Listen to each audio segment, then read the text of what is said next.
Good morning, good afternoon, good evening, cottagers. Welcome in, welcome in. Happy Saturday. I hope you're all doing well. I hope things are good by all of you. Welcome in, Mary. Welcome in, welcome in. I keep forgetting that it is Saturday because we stream. I took the day off yesterday to do that collab with Z and Remy because it had been so long since we had a chance to collab, and I also have a bunch of time that I need to take off before it goes away. And because of that, it's just completely boggled my sense of time.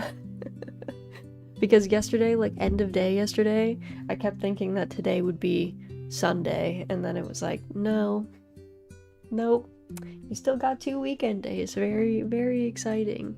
So, today we're gonna be back playing some more Story of Seasons, Friends of Mineral Town. We are in winter of year 2. I think we're on like winter 20th or something like that, so we only have about 10 days left of winter. I'm glad it's not Sunday yet. Yes, me too. I'm also glad it's not Sunday yet. This is like our busy season at work. As you can imagine, graduation season at a university is very busy. Just we have a lot of stuff that needs doing, so I'm happy to take any vacation days that get me away from the hustle and the bustle and the general hubbubbery that is work.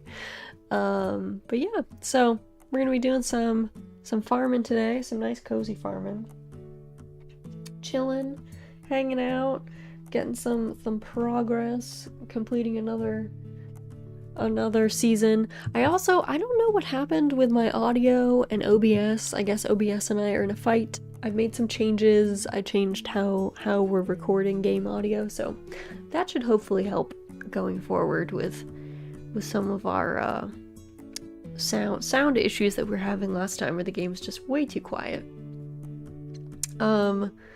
Alright, let me pop over. Let's go over here. And let's see if OBS decides to play nice.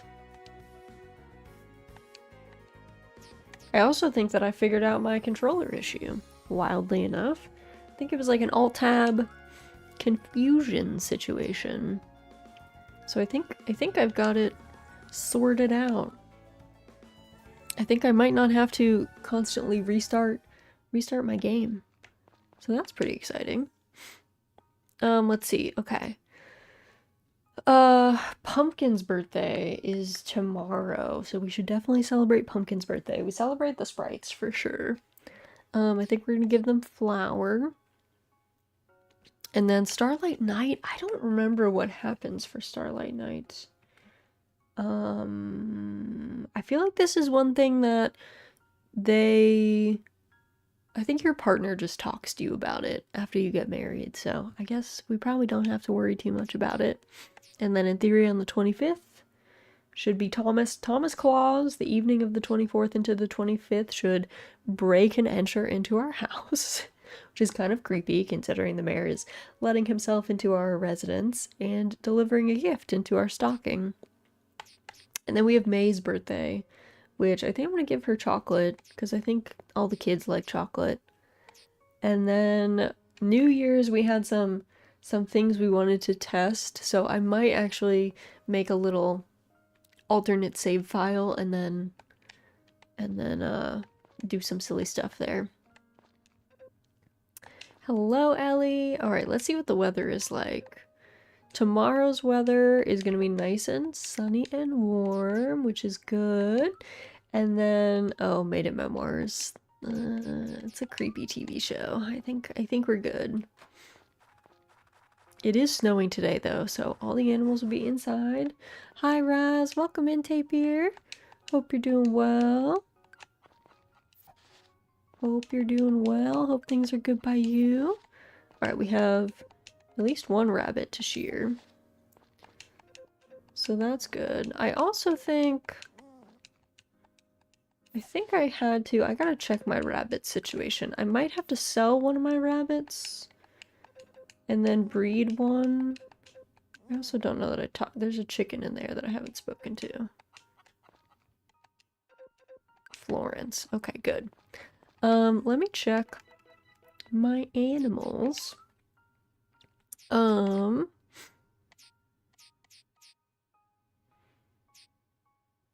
Okay, so Cairo is 1, 2, 3, 4. Okay, actually Cairo is set. Cairo can make golden wool, so I think we should be fine to just leave it at Cairo. So I don't think I'm not gonna get any more animals. That's fine. Alright, let's do the shearing in winter on the rabbits always seems mean. This is the exact weather that they should be extra fluffy for. Especially because I don't know that we have a heater in here, so don't ask me how this building is staying nice and warm. I don't know. I do not know. Alright. Let's see, other than that, what have I been up to recently? Other than gaming and forgetting what day it is. I got my hair cut yesterday, so that was nice. It's been a hot minute. It was looking a little moppish, but I kept having to cancel. I felt bad. I kept having to cancel on my hairdresser because work kept coming up on like the days that I had scheduled my appointment, so went like 2 weeks longer than I was supposed to. But now I look less moppish. I'm put together again. And, so that's nice. That's exciting. I got some exciting news for some VTuber stuff. So I have things that are cooking, so that's exciting. Just do what I do and buzz it with a number 3 clipper. I used to have I had like a Skrillex haircut at one point where my head was half shaved, and I kind of liked that. At various points, but having to constantly shave it, like having to constantly buzz it was kind of its own pain. And then growing it out, of course, it looked so ugly. It looked very, very rough in the grow out phase, so I don't know that I'm gonna do that haircut again, but I did it once. I experienced it. I saw what there was to see there. I've had really long hair, I've had pretty short hair. I've got like an in-between haircut right now. Like it's like kind of to my shoulders. So it's just long enough that I can put it up in like cute little half updo ponytail situations, but it's just more manageable, I think, at this length. It's low fuss. At this point, I want something low fuss. Some days I miss having really long hair that I could do really cute updos with, but also I don't miss taking care of really long hair at the same time. I don't miss everything else that came with that. Also, eye candy, thank you so much for the hydrate. Everyone make sure you get a sip of something. Doesn't matter what it is, something is better than nothing. Welcome in. Hair is just annoying. It is. So many parts about the human body are just annoying. I don't know what someone was thinking, making humans the way that they're made. But yeah, if hair could just grow instantly, that would be cool. The same way that I wish we could just teleport places, but maybe one day science will, instead of making really dumb AI chatbots, maybe science will focus on making like instant hair growth potions and teleportation. The human body is inefficient, we need a better alternative. Yes, exactly. Like, it's the year 2025, why do I still have to have my real teeth in my mouth, you know? Like, the human mouth is not made to sustain teeth for a long time, clearly. They degrade so quickly. They don't like half of the good stuff that is there to eat. Wigs, though, that's true. Wigs have gotten a lot better over the years. There are lots of, like, really lovely wigs now. So, maybe I should just go for the wig game. Maybe I should just get more into wigs. Get some in my natural color and then just, you know, go wild. Go wild. Oh, well, if it isn't Raz, how lovely of you to come see me again. I always appreciate an offering. Honestly, I could take or leave this, but since you've offered it, thank you and bye-bye. Later, girl. That took me a lot to make, but I guess it's okay that you hate it. I guess that's fine. I guess that's okay. I was trying so hard to make good food, and she's like, it's okay. Okay, do you have my fishing rod? Wait, is this not open yet? I forgot. Oh, it opens at 10. I forgot you can go inside at 9. I mean, it's kind of nice, I guess. But some places you can't go inside before they're open. I get confused. I get confused. My brain is too mush on Saturday mornings for this. Okay. Mithril fishing rod is back in my pocket. This is excellent news. I don't think there was anything else that I needed to do. So I'm gonna go and do some more mining, I think. We used a bunch of cash for upgrading stuff, so it is to the mines with us. As one does. As one does. Right to the mines. The mines in winter. It's funny that mining is a winter activity in these games. I don't know if that's true in real life, though. Like, I don't know if you actually want to be in a mine in winter. I would imagine cold temps kind of mess with, you know, the freeze and the thaw. I do not think that does good things for the stability of the mine, so I don't know. Also, welcome in, superhero. Hope you're doing well. Hope things are good by you. Mines generally stay the same temp all year. Oh, maybe it's because they're just so deep underground. They're not affected. They're unaffected.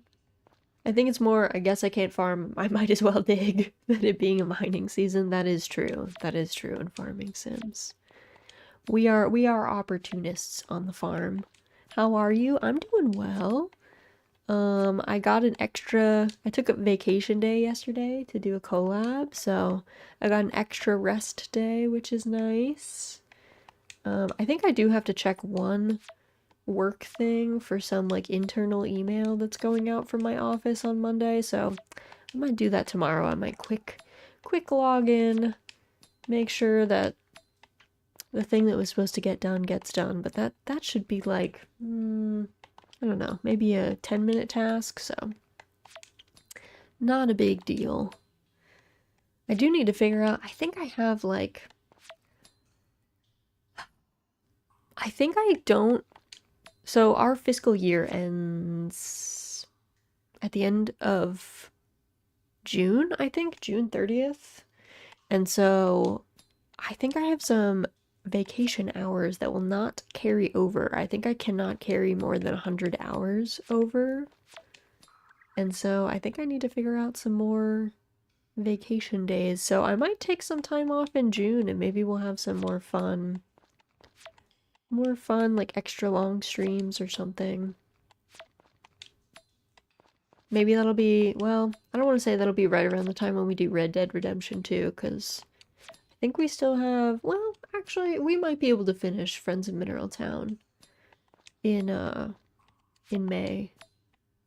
May through maybe mid-June. So maybe it'd be fun to take off a little bit of time and do some fun, like do a big start to Red Dead. That could be fun. That could be a nice time. Or if anything wild comes out in Monsty Hunty, maybe I guess, well, I think they said that Title Update 2 is going to be in the summer, but I imagine that's going to be more like July or August. So it would be nice to take off some more time for Title Update 2. So maybe I will think about doing that as well. Don't forget to use those days for yourself. Welcome in, LK. Yeah, don't worry. I will. I find streaming fun, so I don't mind taking days off and then like doing fun stuff for my hobby, but I will probably also spend some days doing some like, you know, house chores, relaxing. I just like to sleep in. I want to be a cowboy. It'll be fun. I'm excited for Red Dead. My sister-in-law spent like years telling me that I needed to play Red Dead Redemption 2, and it was always on my list, but I was like, someday, I'll get to it. So I'm kind of glad that our farming sim election was like, here's the push. Just do it, girl. Capcom collab event end of May. Oh yeah, I forgot that was end of May. That should be fun. Unfortunately, like the very end of May, like the very last weekend in May, I am tragically traveling for a family reunion, which is probably my least favorite kind of activity that I could possibly be doing, but I promised my mom that I would go. So I'm doing kind of a whirlwind, like I think I'm flying out. I think I'm flying at like 7 in the morning on Friday, getting to where I need to go. And then I think I'm flying home at like 4 p.m. I think I land at like 11 or something at home on Sunday. So sadly that whole weekend is going to be cooked.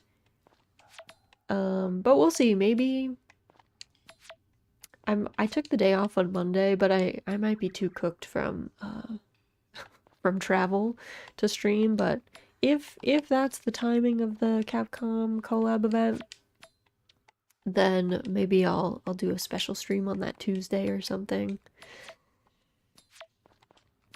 Amen to that. Same for me, but end of June. Oh no. Yeah, see, yeah, this is my mom's side of the family, and of the two sides of my family, like my mom's side and my dad's side, I genuinely don't like most of the people on my mom's side of the family. We don't share a lot of values. Let's put it that way. So they are not my favorite people to hang out with. Also, awkwardly, it will be the first time I see one of my aunts it will be, let's see, it's 2025. It'll have been like 6 years almost since I last saw her. It'll be the first time have seen her since my wedding, where I found out she was very rude to some of my guests, which was shocking. Shocking. She was super rude to my mother-in-law, who I love.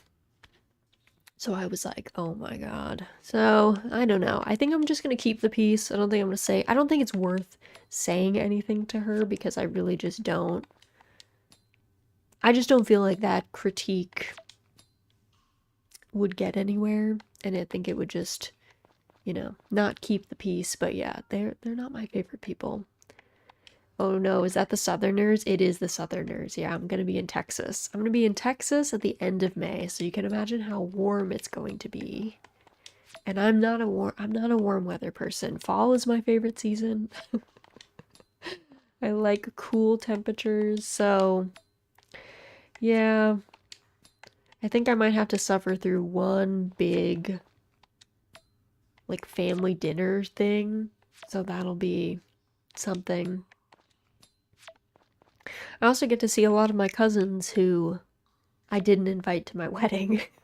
So I guess that'll be kind of awkward. But on the plus side, I'll get to see my brother and my sister-in-law and their daughter, Lil Mac, as I call her. So it's like, it'll be fun to see my niece. They live, oops, actually, I have like no stamina. They live many states away from me. They live in like the Midwest, so I do not see them very often. So it'll be nice to see them. So I'm looking forward to that. I'm looking forward to hanging out with my siblings. But yeah, The larger family, I don't know. I think I'm good. I think I'm good. But it'll be a quick trip. I'll be spending a lot of time in transit, so it won't actually be that much time. I'm just irked that I feel obligated to go in the first place. But the last hurrah, it's probably going to be the last time I see most of these people, so I'm probably not going to see them maybe literally ever again. Perhaps at my sister's wedding, depending on if my little sister decides to invite some of them, then I will see them there. But if she doesn't, then that'll probably be it. I think I probably won't see them again. So a final hurrah, and then I'll move on with my life, and all will be well. My family is like the eccentric family on that side. Like, we're the weird ones that don't live in Texas and didn't grow up in Texas, whereas all the rest of them grew up and live in Texas. And then even within my family, I'm the super weird eccentric one. So it's kind of the double whammy of being the extra black sheep of the family. I'm a big proponent of cutting out the bad people in your life, even if they happen to be related to you. Amen. So true. The life, we have such a short time on this rock flying around in space. It is not worth keeping people around who make you unhappy or stress you out. That's my opinion. So, like I said, this is more just a final favor to my mom. It's like, all right, Mom, doing this for you, girl. I've said that to her too. I said, I really don't want to be here. I really don't want to interact with these people, but I'll be there. I'll be there to support you, girl. So that's what I'm gonna be up to at the end of the month. So it's gonna be kind of gonna be a rough month. I'm not gonna lie. It's gonna be a lot of work. My work is very busy. My coworkers are very stressed. And then this family thing that I don't want to go to. But then after that, June should be great. June, the students are no longer on campus, and when the students are no longer on campus, I get to work one less hour a day, which I'm a big fan of. So I get short hours all the way up through like mid-August or something. Actually, it might start August 1st. I have normal hours back, but pretty much all of June and July. Get those short hours back. So I don't know what it is. It's just an hour. It's not even like that big a deal, but it feels monumental. And somehow going back to normal hours feels terrible. Somehow it feels terrible. But during the time that we have short hours, I'm like, wow, this is the best thing ever. I'm free. I have so much extra time on my hands. I don't really, and I don't really make use of that extra hour, but it's, it's the principle of the thing, I guess. I was talking with my husband about what we're going to do for gardening this year. I think I'm going to just do some raised beds and maybe do some cover cropping in my main garden. Because we've just been so busy. We've been running around like mad that I have not had a lot of time to do much gardening stuff. So maybe it'll be a focus on the orchard and do some soil prep for next year kind of thing. I might do a fall garden though. I might do some garlic and stuff and overwinter some stuff this year. So that should be fun. That'll be a fun little thing to do.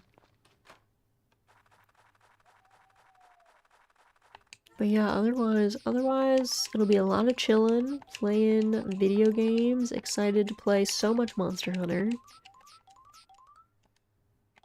My husband and I have been grinding out Arc-Tempered Raydao, so that's been fun. I'm still kind of terrible at that fight. I do a lot of silly rolling into stuff and carting. That man, he's a zappy guy. He gets me very often. It's still a fun fight though. I've had a good time with it. I was a little sad that he was only a 3-star difficulty. I was kind of ready for him to be like even scarier, but I guess he's scary enough, like I cart enough as is, so Capcom is probably like, girl, please calm down. You cart all the time to him. Oh yeah, it's my favorite show. Gotta lock in for this. Is this the finale of Dear Princess? Dear Princess, Part 32. The fight I've orchestrated is about to end in bloodshed as the Dark Lord powers up a spell that will finish the legendary hero for good. Enough! I cry as I stand up from my seat and clap my hands together. The two combatants stop fighting long enough to give me their attention. That will be all, I tell the men. Sir Knight, you may return to the palace. I'll be staying here from now on. The legendary hero scratches his bruised and bristly chin. But what do I tell the king and queen? Oh, right. I can't just send him back empty-handed. Fortunately, a burst of inspiration strikes. How about this? First, I'll write my last will and testament. Scribble. And then I'll have to take off one of my shoes. Thok. Now, I'll need to borrow your sword for a moment, and yes, I'm going to cut my hair with it. Swish. That should do it, I proclaim, quite pleased with myself for the cunning plan I've hatched. Sir Knight, would you be so kind as to take all this to my father and mother? I try to hand over my shoe, the will I wrote, and my locks of hair to the legendary hero, but he's completely lost. It only now dawns on me that I never explained anything to him, so, of course, he wouldn't understand. Pull up a seat, I tell the legendary hero. This is going to take a while. To be continued. Oh, okay. We have at least one more episode. I love that show. It is my favorite. It is my favorite. He zaps. Yeah, Raydao is he's a sappy guy. He does lots of damage to me. Alright, it is sunny, so I can let my animals out. So that's exciting. I'm still gonna feed them, though. I should check how much feed I have in here, because the coop was less. I had less chicken feed than I had other stuff.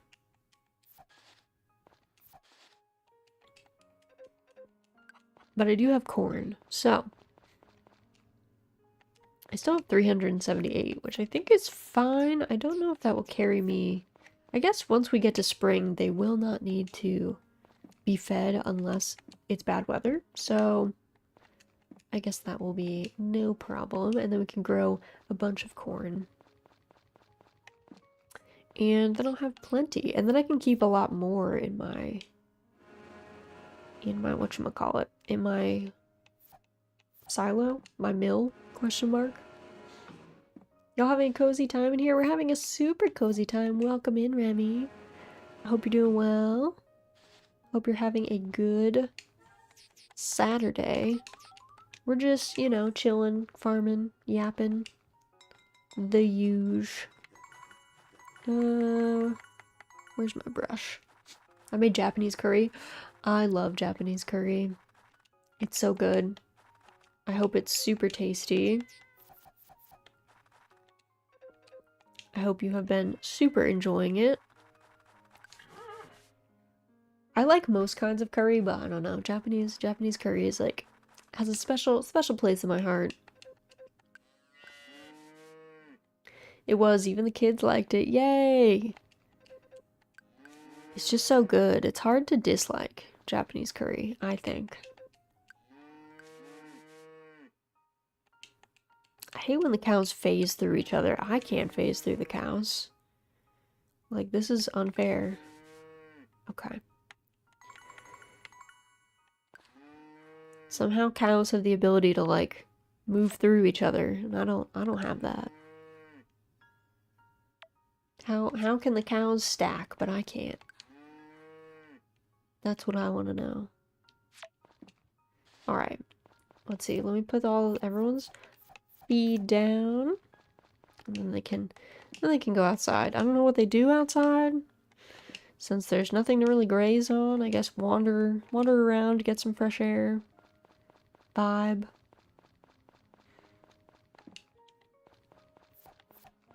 Let me make some cheese quick. Alright.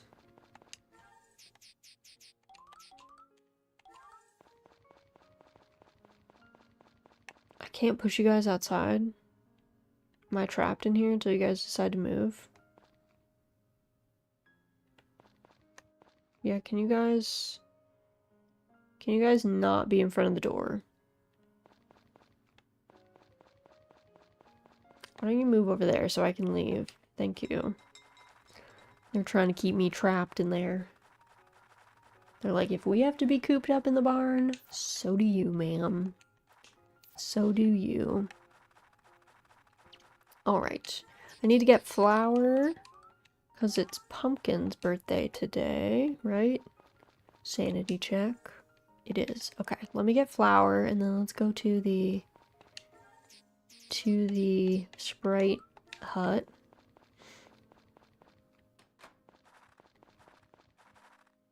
Actually, where's Calf? Calf, come here.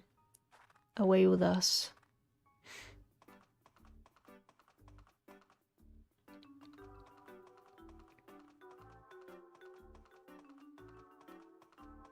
Away with us. Alright, I'm gonna park a Calf here, so I have room to meander. Because these streets are extra narrow, and Calf's a big boy. Alright.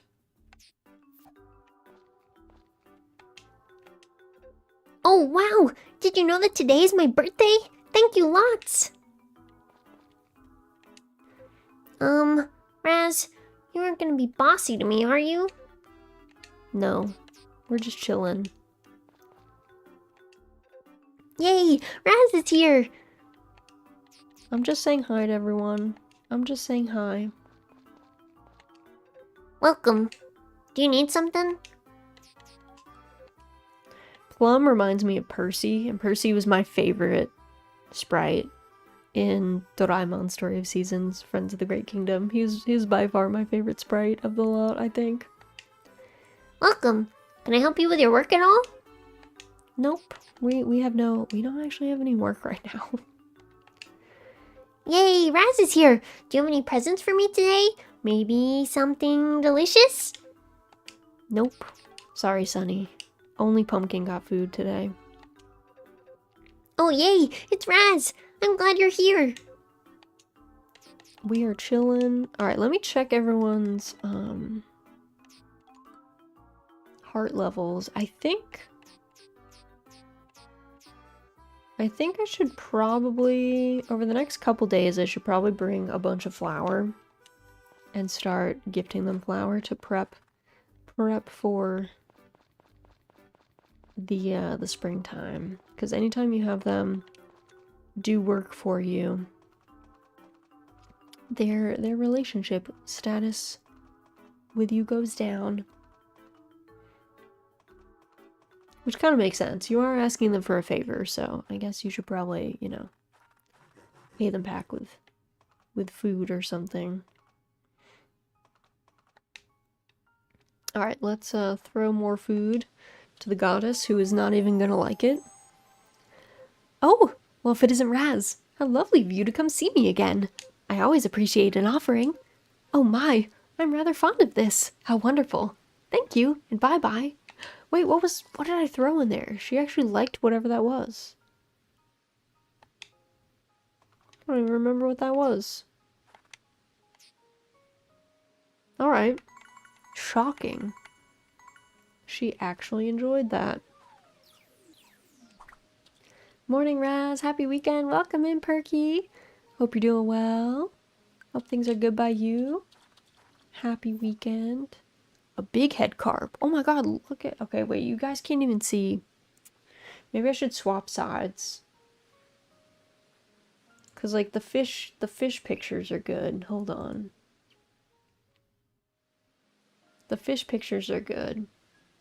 Where's my... I'm gonna move myself a little bit over as well.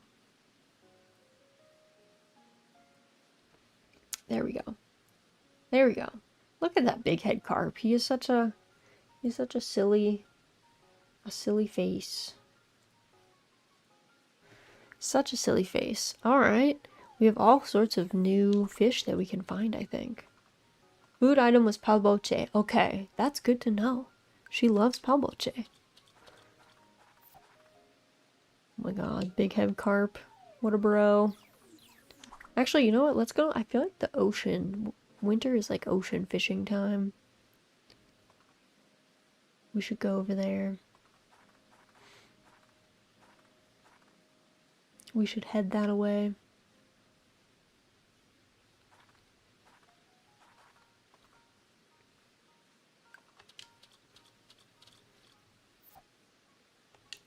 Wow, biggest big-headed carp I've fished up yet. Alright, let's go to the ocean. That shop interaction sounds like that's what they want for the family reunion. I'm just here to say hi, and that's all. Yeah, I'm just here to say hello. Here to say hi, and then to say bye. Move on with my life. That's kind of my preferred method of communication.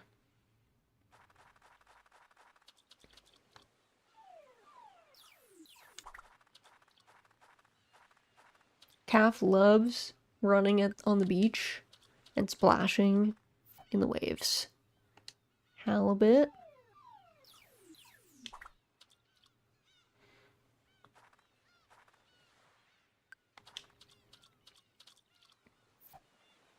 Ooh, a tuna. Nice.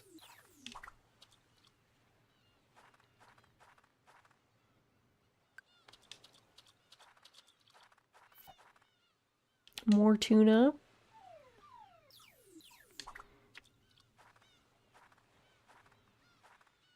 I also like how Calf leaves little like hoof prints in the sand as he walks. Fished up seerfish. I don't even know what that is. I never seen one of those before. Had some interesting fin details there.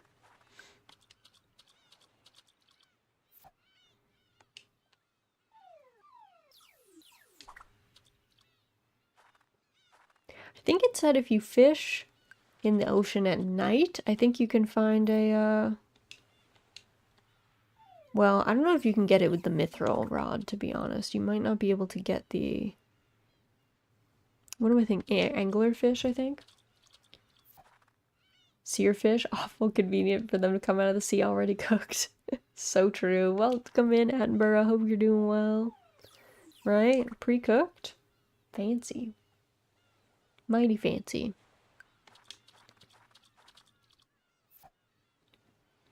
Got a yellowtail. We're just thriving over here. Fishing up so many new fish. Hi yo, hope you're having a comfy Saturday. I am. Please enjoy your lurk. Sea bream. That'd be worth 3K in Animal Crossing. 3,000 bells.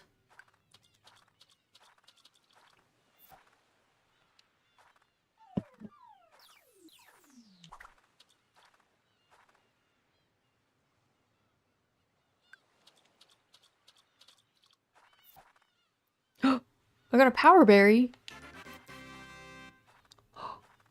That's sick. What? I didn't know there was an ocean power berry. Yo, that's rad. I'll take it. I'll take it.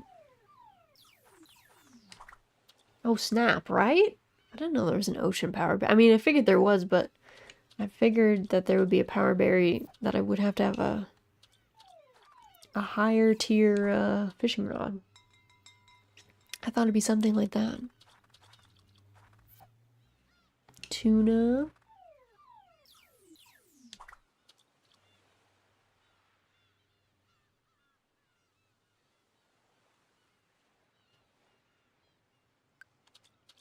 Alright, let's see. I think Got time for like one more cast, and then I probably gotta get back home. I don't want to be home too late.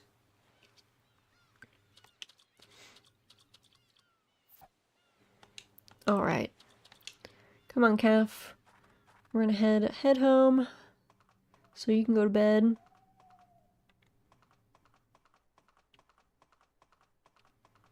Away we go. All right, time to put calf away. Here we go. Let me see. How many fish do I have?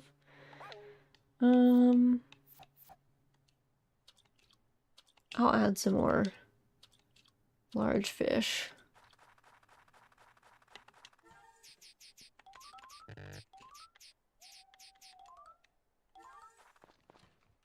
There we go. All right, time to slump. Big eepy.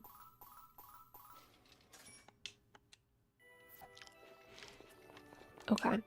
And then Starlight Night is tomorrow. And then May's birthday is Boxing Day. Okay. Okie dokie. Today we have nothing. I'll be slaving away over a hot stove all day tomorrow to prep for Starlight Night, so let's spend it together. Okay, girl. I would be happy to eat your cooking. Thank you for your hard work. Tomorrow's weather, gonna be nice and sunny again. You'll love to see it. Fish or be fished. Don't fish for mediocrity. Cast your line for excellence and reel. It's time for another episode of the Fishing Facts Show, Fish or Be Fished. This week, Mr. Fisher is on break, so we'll be introducing a topic related to fishing. Do you know about the Guardian class fish you can only catch during winter? It's a mutated catfish and appears to live in a place I'm sure you use frequently. Where might that be, you ask? Well, that's for me to know and for you to find out. Use that noggin. It's also said that once you catch 5 of the other Guardian class fish introduced on this show, you can find the true Guardian. Its native habitat is unclear, but I'm sure a diligent viewer of this show like you will be able to catch it someday. See you again next time, folks. No, Mr. Fisher, I know. So sad. He needs a vacation though. To be fair, it is like a holiday week. Hi, gotta have you as a background while I write 2,000 words, due in 5 hours. Oh my goodness, Ale, please focus on your work. Please focus on your work. I'm happy to be your background noise. Good luck with your 2,000 words. I hope it goes super well. Ganbatte. Good luck, good luck. You got this. We believe in you. And try not to stress. You got this. I know that's probably, you know, not helpful, but I believe in you. You got this. You got this.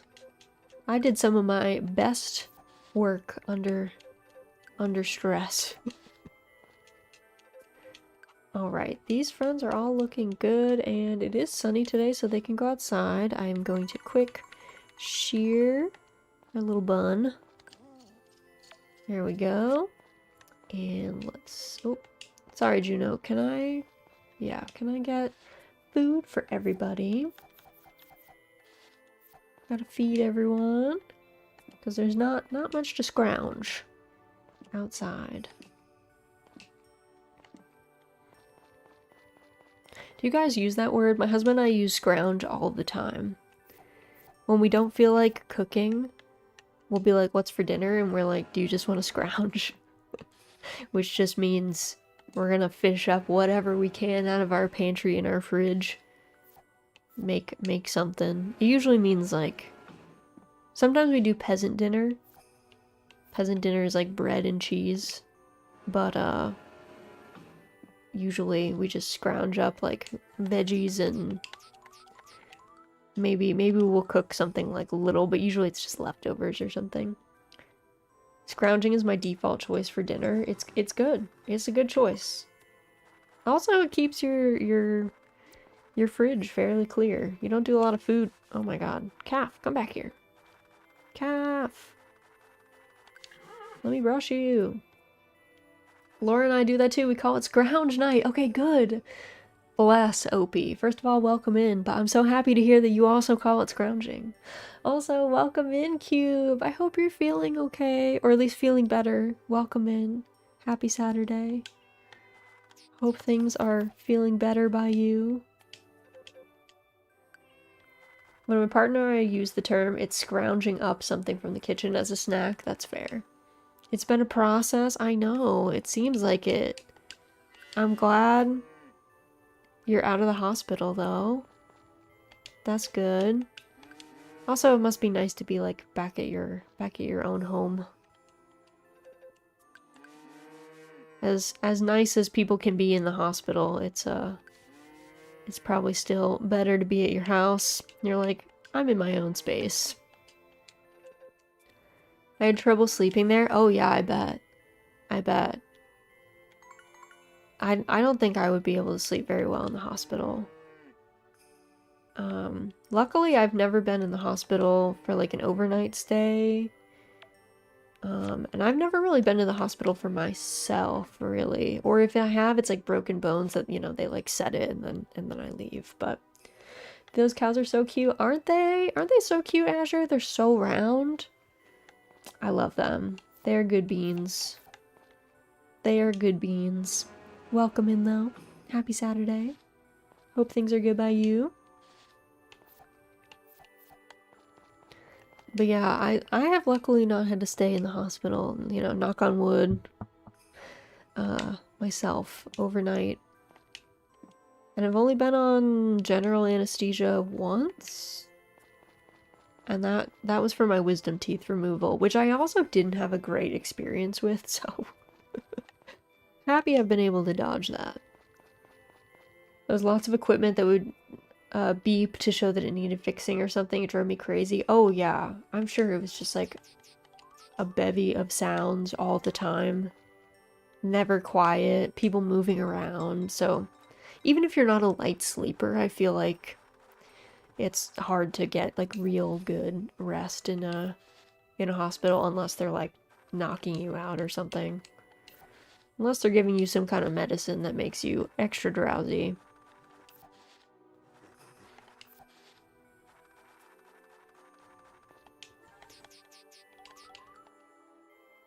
Yeah, hospital, not a fan. Glad I'm out. Glad you're out too. Me too. I'm very, very happy that you are no longer in there. Oh my god, where did Calf go? My child literally just disappeared. Oh, okay, he's chilling in the middle of the field, sleeping. Let's go fish in the big, in the secret wood. The secret wood, pond. Also, was I supposed to do anything today? No, today was chillin'. Today we were vibing. Tomorrow is Starlight Night, which I think we just spend with our wife. With Ellie. Which I'm happy about, so. And then, in theory, Mayor Thomas breaks into our house and leaves gifts. So that's fun, question mark. And then the day after is May's birthday, and we're gonna give her chocolate. I should probably actually, let's see, it's Monday. I'm pretty sure the general store is open, so really fast, before I get too deep into fishing, let me go to the general store and buy some more. Oh yeah, I forgot! They decorated with gifts and stuff for this week. I love all the decorations. Also, we'll have to come back after dark. These trees are all lit up with Christmas lights. It's the best. We'll go check out the illumination. Alright, let me buy like 10 more chocolates, and I don't know I wish it would show you how many you had in your fridge, because like I don't remember how many of these things I have. I'm probably running low, but at this point I can't be fussed. I'll return if I need anything. Alright, back to the secret forest. I still find it so funny that, like, if you enter the secret forest from the north, it is kind of secretive. You have to, like, notice the break in the fence. But if you enter from the south, it's just open. Like, it's very obvious. Maybe to be fair, maybe they were thinking like, hey, this is kind of a kid-friendly game. Don't make it too difficult, or children they'll never figure it out. But I'm like, come on, guys. It's supposed to be a secret forest. Make it secretive. Make it a little bit more secret. Because this area did not exist in the original game, in the Game Boy Advanced game. This is unique to the remake. There was no forest in the middle of town.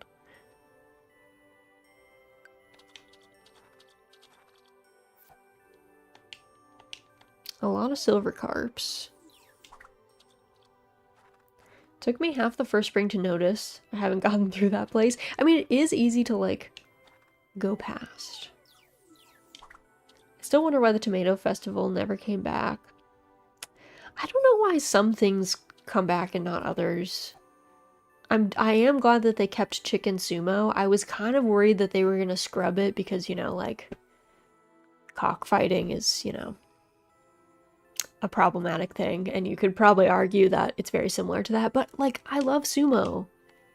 So I was so happy that Chicken Sumo is retained. I want Chicken Sumo in every game. I want Chicken Sumo in every game, and I want beetle fighting in every game. After doing the beetle fights in Doraemon Story of Seasons, I love that festival. Where you have to bring your own beetle, like, hell yeah. Let's do it. Every farming game should have Chicken Sumo and beetle fighting. I feel like Chicken Sumo is distinct enough that it's okay to keep in. I agree. I agree. I think that the obvious, like, sumo mechanic bit about it, you know, makes it a thing. Doraemon Story of Seasons is one of the best Story of Seasons games. 100%. I actually think so. Doraemon Story of Seasons Friends of the Great Kingdom, the sequel, is actually my favorite farming sim of all time. It's incredible. Like, but both of those games, the writing is so good. My one downside to the first one is that grinding out friendship levels is actually really long in the first one. And so I'm kind of glad that the second one fixed a lot of that. It made it at least more streamlined so that by the time you got to end game, you were pretty much friends with everyone, as long as you had, like, made an effort. It had a lot of ideas that were so good. I know! It had so many ideas that it was like, oh my god, why have we not always had this? I can't believe no game has stolen the nap button. Yes! Being able to just nap outside to regain stamina and also, like, time travel if you have something that you, like, need to go to at a particular time but you don't want to just wait around. I loved that. The art style was also just unreal. I feel bad because I feel like also the writing was just better, like, just so much better.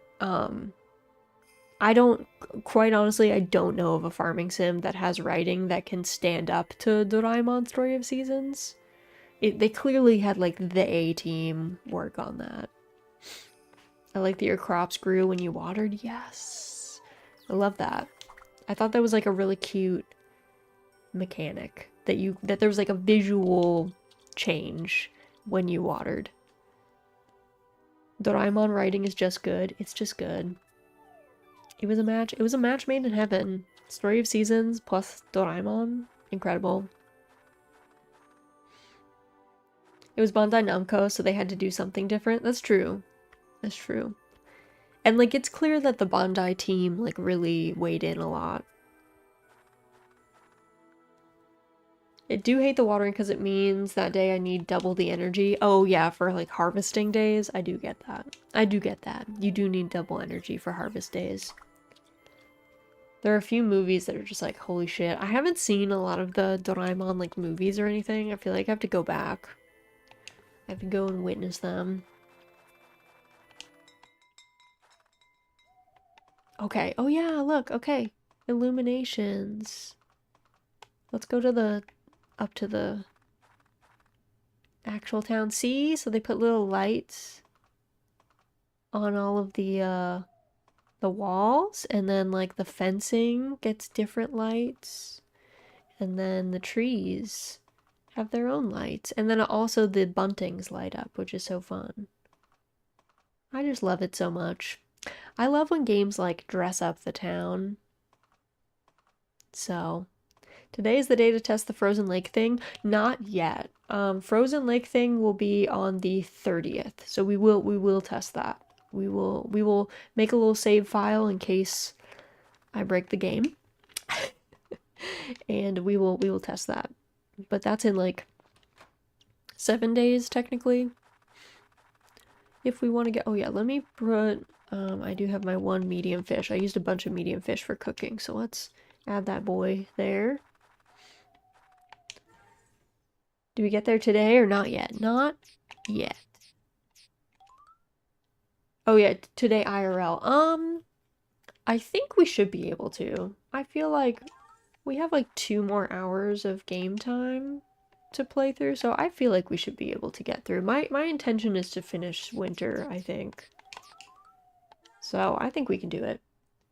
Doraemon, Nobita, and the new Steel Troops Winged Angels. This one was my favorite. Okay, I will have to make a note so I can go watch that.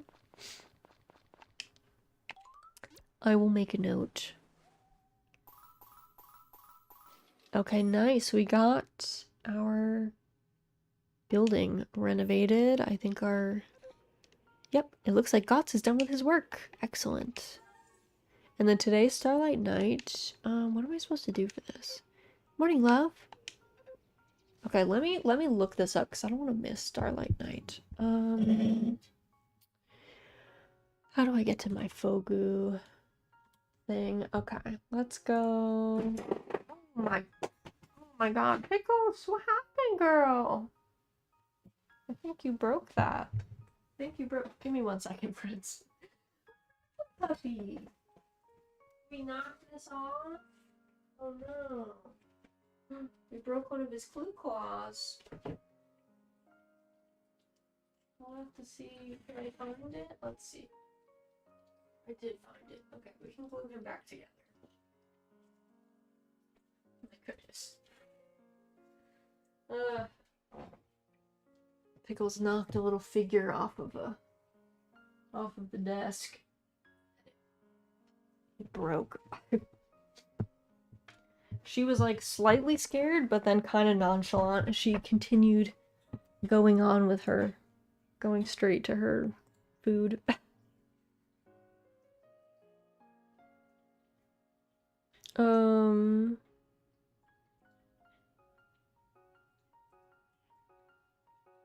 Oh, I don't think I did Thomas's winter request. I don't remember him asking us for something. Maybe he did and maybe I just blocked it out. Let's see. When you're married, you'll spend the starry evening with your spouse. Okay, do I need to do anything?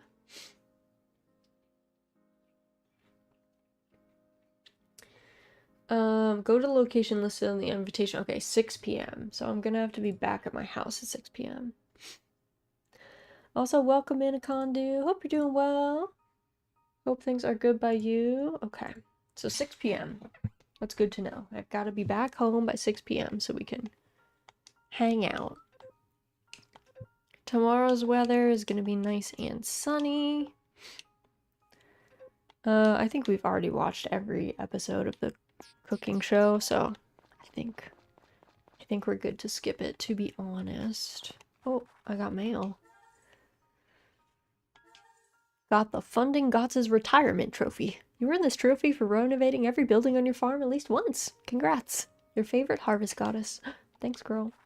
I'm good. Hope you are good too. Yes, I am. Hanging out. I have some yard work to do today, I think, but otherwise, I'm chilling. Otherwise, I am vibing. Oh my god. I just want the egg, please. No, can I have the egg? No! Okay, maybe not.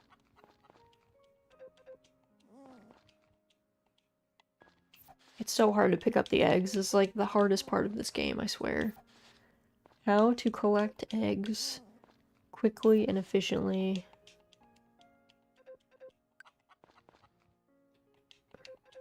Okay. Alright.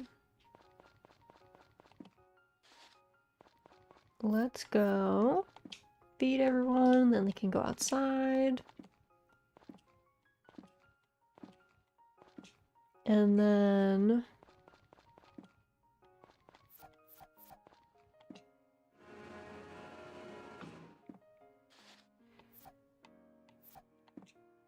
I don't know what we're gonna do, just vibe, I guess. We might fish on our property, see what new fish we can fish up with our new fishing rod. Just kind of have a home day, hang out, not stress. Alright, oh my god, Pickles, you are covered in gravy, girl. I can already tell. You okay? You okay? You barking at me? Come here. Hi. Oh, thank you for the gravy. It's so nice. That's so nice, big girl. Thanks for sharing your gravy with me.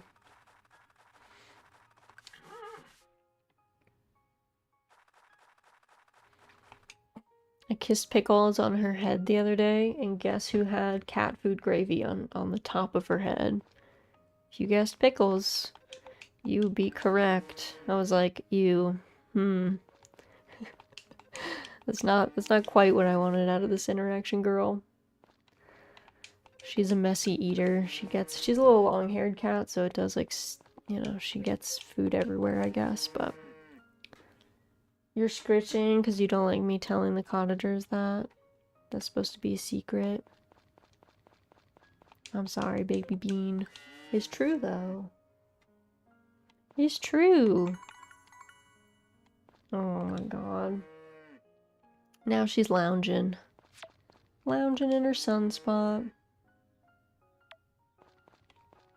I also don't like the pickup range in this game. I swear, it's so easy to leave, like, milk and stuff on the ground by accident. So easy to do that.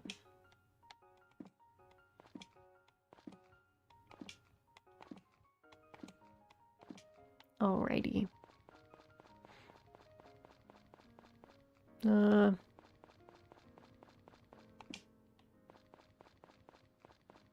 Alright, and then let me just make some cheese in our cheese maker.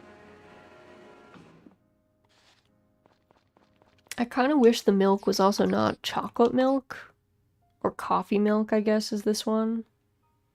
I wish it was just, I wish they did the milk system like in A Wonderful Life, where different color cows do produce different kinds of milk, but the milk is better for, like, actually just staying as milk. Some is better for some makes better cheese, some makes better butter. I liked that system. Rather than coffee milk and strawberry milk and fruit milk. And you can't process strawberry milk and fruit milk and stuff. It just stays milk.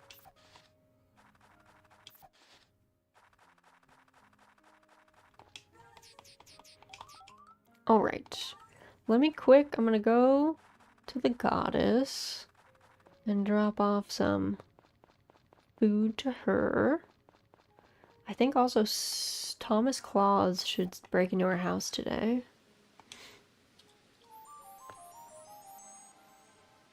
Oh, well, if it isn't Raz, how lovely of you to come see me again. I always appreciate an offering. Honestly, I could take or leave this, but since you've offered it, thank you and bye-bye. Okay, bye, girl. Later.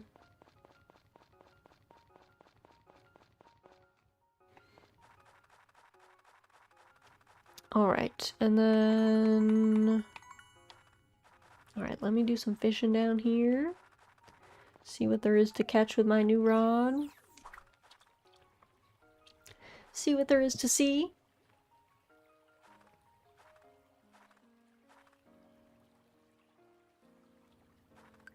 And then at like 5 something, we will sell all of our stuff and then head back to our house.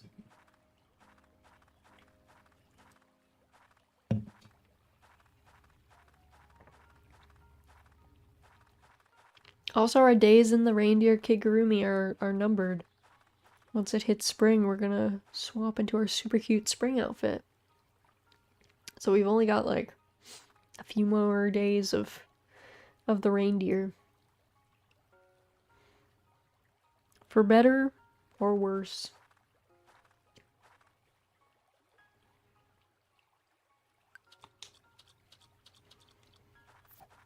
Wow, a boot. Oops, I didn't mean to let it go at 4. Our new thing is at 5, so... Wow, a stick. Wow. We're just fishing up trash. Miyazaki would be so upset by this river. It's looking like that... Oh, fished up an eel. Look at that eel. Look at that little guy. I wish when you pulled the fish out of the ocean, it just looked like the fish, and then when you put it in your pocket, that's when I wish it would just be the weird size fish. To like show you, oh, this is just a big fish versus a medium fish versus a small fish. I gotta say, that would definitely be my preference.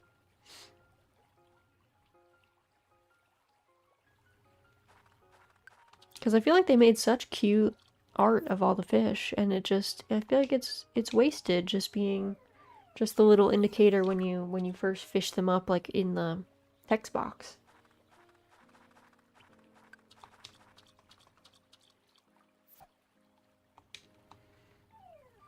I know that the fish would have to be 3D, so maybe it was just like a budget and time constraint thing, but they could have figured something out.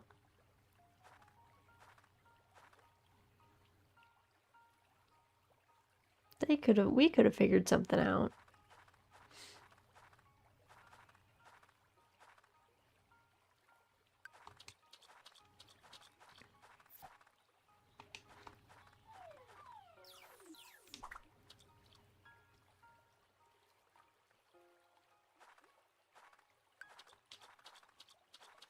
It does make me want to go back to Doraemon Story of Seasons, Friends of the Great Kingdom, and fish up all the rare fish to get all the fish prints. Maybe that'll be a summer grind on my own activity.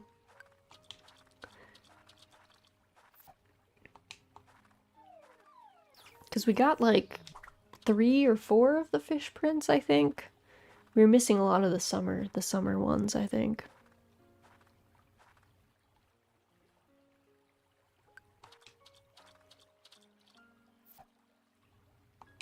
And I think I feel like I never got the painted carp or something in fall. Something like that. There was also like 1 or 2 that I just missed as well. Just unlucky timing, I think. Didn't spend enough time fishing. We had other stuff that we were also working on. Alright, let me quick sell that. Alright. Why the surprise, love? You didn't forget tonight's Starlight Night, did you? Even I can make a tasty dinner if I put my mind to it. Come on, let's sit and eat. Wow, we're having wine and cake. Not really dinner, but today was really something special. I had a lot of fun. Oh, did we miss Thomasclaus? Is it tonight? Maybe it's tonight that Thomasclaus comes. Hell yeah, girl dinner. Girl dinner. Girl dinner. Cake for dinner. Yeah, not the worst. Alright. Tomorrow's weather. Nice and warm.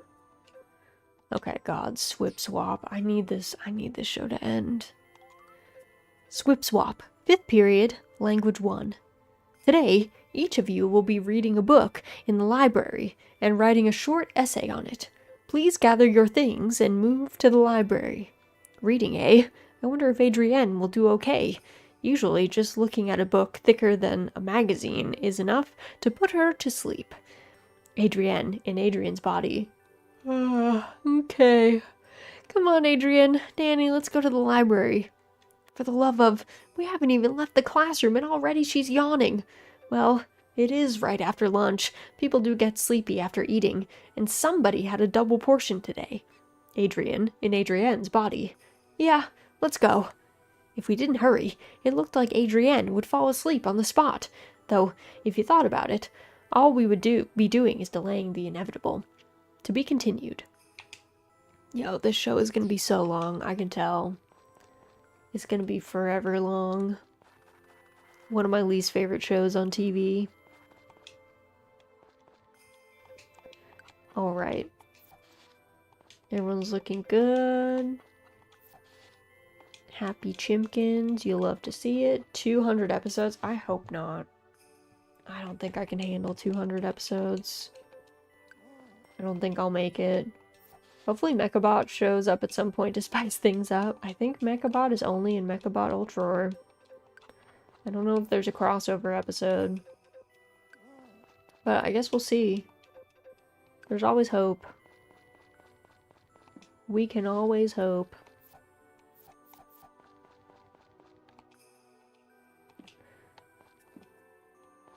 I really can't handle much beyond 100 episodes. I think even, like, these days, I haven't watched a lot of, like, normal TV shows in a long time. I don't know why, like, I feel like my problem with live action shows is that if the acting, I get like bumped through the fourth wall often when the acting isn't super believable at various points. So that makes it hard for me to like get into a lot of that. But yeah, I think for anime, like these days, I really prefer anime that are like finished. Like I want the show to be done. I want you to prove to me that you have written the ending before I even start. That'd be such a great troll from the writers. Every show has Mechabot in it. Mechabot saves the princess from the Dark Lord. Mechabot wins the cooking competition. And Mr. Fisher, Mechabot the whole time. That would be funny. That'd be hilarious. I would be down for that. But yeah, like, I'm trying to think. When I was a kid, I didn't mind, like, shows that ran on. And I don't mind if a show is a vignette anime. So we're talking something like, Natsume's Book of Friends, like something where each episode is fairly self-contained and occasionally there are like longer arcs or some overarching like characters that return and some vague plot. That's okay. I don't mind long vignette anime, but if it's gonna be a traditional anime, I just want something that's done in like 1 or 2 seasons, to be honest. Like my favorite anime of all time, Showa Gennoku Rakugo Shinju, is done in two seasons, and it's beautifully written and it's so good. So it's hard to top that. Once you find a really like well written show that is like very tightly edited, and yeah, it's hard to like go back to the serial slop is how I think of it. Like shows that are just designed, the shows end up being identical to the serialized manga, which is essentially just like way too many words and too many episodes because you're just trying to get as much money as possible by publishing the thing for as long as possible. So it's hard to commit because it's like you're busy, you know? Like once you get to be an adult and you have limited time, you're like, I don't want to commit like hundreds of hours of my life to this. I hardly ever watch any new anime anymore. I just rewatch my old favorites. That's fair. I feel you. The show I've given the most time to, I don't watch TV at all really, is It's Always Sunny. The self-contained nature of it makes it so much more enjoyable. That's fair. Also, welcome in, Eprak. How are you doing today? I'm doing well. Just vibing. Just farming and yapping. The huge. But I hope you're doing well. Hope you're having a good Saturday. We're just talking about long TV shows. TV shows that are too long. But yeah, like, I mean, I think the only, like, longer show that I've been watching, and I'm not caught up on it at all, is Demon Slayer. And I think that's just because Demon Slayer is finished. I know how it finishes, so it's kind of like, okay. This author had, like, a clear vision. We work towards the vision. Cool. I'm down with that. But, like, I don't know. I just remember watching Attack on Titan. I was in Japan at the time that Attack on Titan Season 1 was coming out. And I remember watching Attack on Titan Season 1, getting to the end of Season 1, and when they were like, there's Titans inside the walls, I was like, this mangaka has not planned out any of this. I was like, this is all being written randomly. And I was like, I cannot commit to this. I'm good. I was like, this show is gonna be too wild. And then everything I heard after that, I was like, you know what, it's a good thing I didn't get super invested in that show. I think I would have just been mad for many of the episodes. Manga that's written to last forever versus manga that's written like it's gonna get axed every second chapter. My Saturday was alright. It's like 1 a.m. Sunday. Oof. Well, do get some rest if you need it. Don't stay up too late. But yeah, like, I don't know. I couldn't handle the twist that I was like, you didn't plan this out, did you? You just made this as like a weird shock factor thing, but you haven't actually like thought about this a lot. Couldn't finish Attack on Titan because they had Attack on Titan, the final season, followed by Attack on Titan, the final season, season 2, and I wanted to scream. That's just mean. Just finish it, man. I kind of fell off after season 1 as well, if only because there was such a big gap between seasons. I think that's fair too. Hey yo, harvesters, how friendly are these town minerals? They're pretty friendly, lore. Welcome in. Hope you're doing well. Welcome, welcome. Let's see, let's do some mining today. To the mines. Where is... Oh yeah, I should say hi to Miss Pickles. Give her a treat, because she's a good bean. Where is Calf now?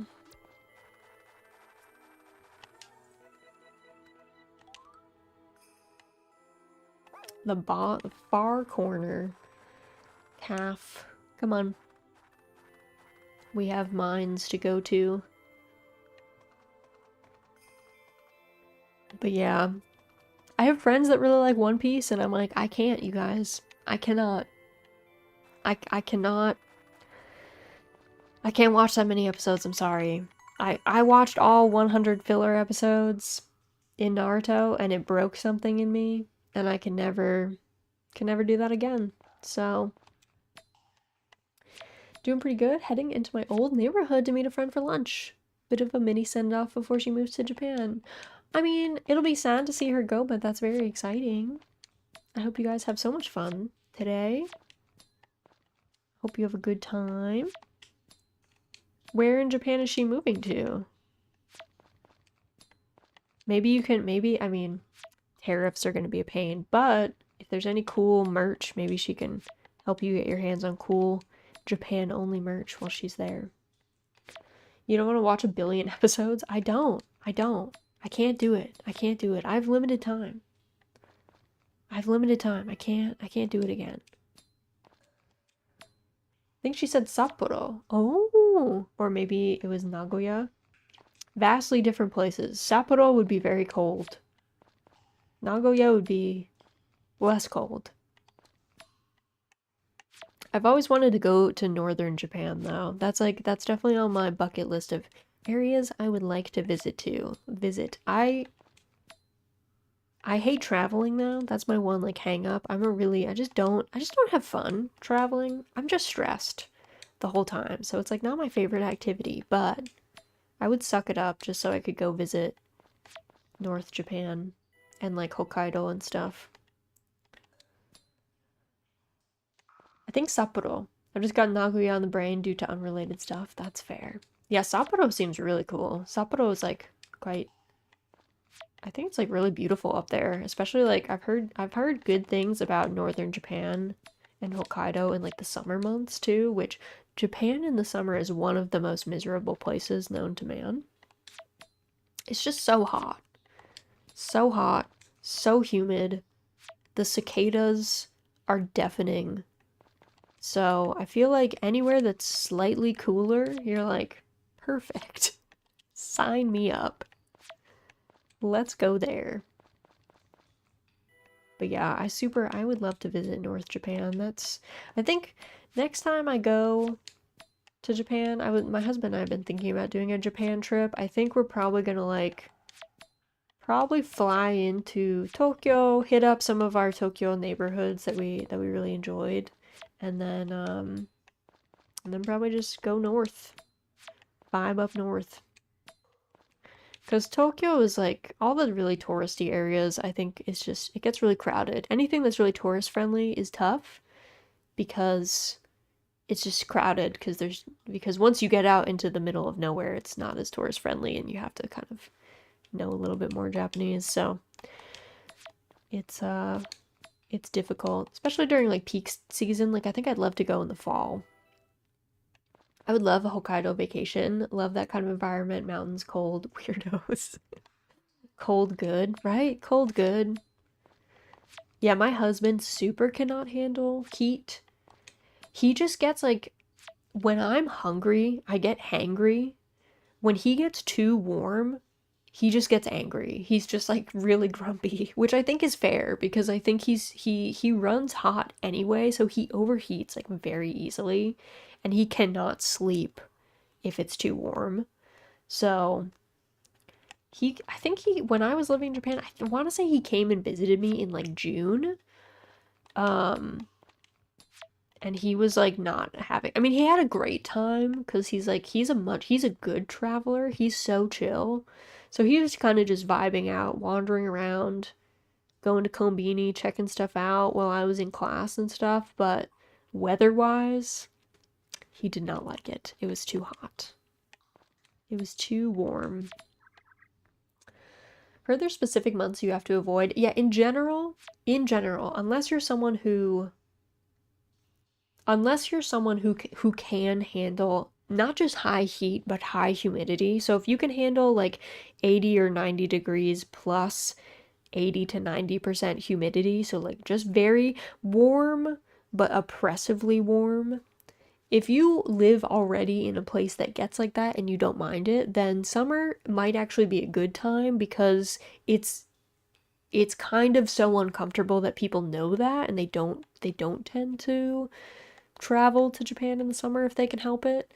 I would say cherry blossom season is beautiful, but it is packed. Like not just with tourists either. Like one of the things that I think Japan is great at in comparison to the US especially is like Japanese culture is a lot better about being excited about seasonal shifts. Like people go out of their way to be really excited about like new like seasonal foods that are like coming, you know, like different fruits and vegetables and stuff that are only really available at a certain time of year, or cherry blossoms, or you know, fall foliage, or plum blossoms, or like just like little seasonal shifts throughout the year. They make like a much bigger deal out of them, which I think is amazing and charming. I think the natural world is really beautiful, and so it's really nice to see people like actually get excited about that. But the one downside to that is like cherry blossom season in particular, people, not just tourists, I think people like get really upset about the tourists, but like lots of Japanese people go out and do hanami. And so like it's not just foreigners. You also have like a ton of people from the area who are going out to view cherry blossoms. So like prime cherry blossom viewing locations all just get really packed. So if you don't like crowds, that can be just a difficult time to visit. I think if you go into more rural areas, I think if you have enough Japanese that you feel a little bit more comfortable being in places that might not be as English or foreigner friendly, I think there are lots of spaces in Japan that are not packed with people. During cherry blossom season, there will still be crowds. They just won't be crowds of foreigners, but it is as someone who has lived in Japan when cherry blossom season was happening, it is really beautiful. So I do understand why people like would like to go and experience hanami and stuff like that. Um, but yeah, Tokyo is a really cool city. There's some really cool um neighborhoods in Tokyo that I'm a huge fan of, but it does get because it's so foreigner friendly, it's easy to fly into, it's easy to navigate. Trains go to everywhere.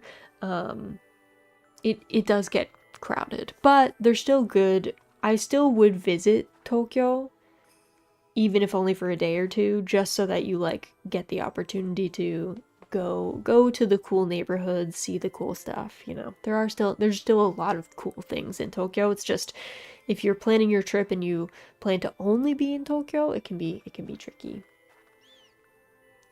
Americans be like, "What if we started selling Christmas stuff in July?" I know. Yes, one of my least favorite things. I just want to go to a basho. Yes. Yes. I think if I was like of any basho, see, it's kind of tough because I feel like the basho, the like sumo tournament that I would be most likely to want to go to. So number one on my list would be Hatsubasho, the January tournament, but that is also, I think, the hardest one to get tickets to because it's just very, I don't know. The New Year tournament is like auspicious. There's like a lot more like special stuff that people get hype about. So I do think getting tickets to Hatsubasho is very difficult. I think if I was going to be in Japan in the fall, I would probably want to go to the Fukuoka tournament, but that one's tough because it's in Fukuoka, which is way down in the south, and like I would want to spend most of my time in Japan in the north, so it's like, might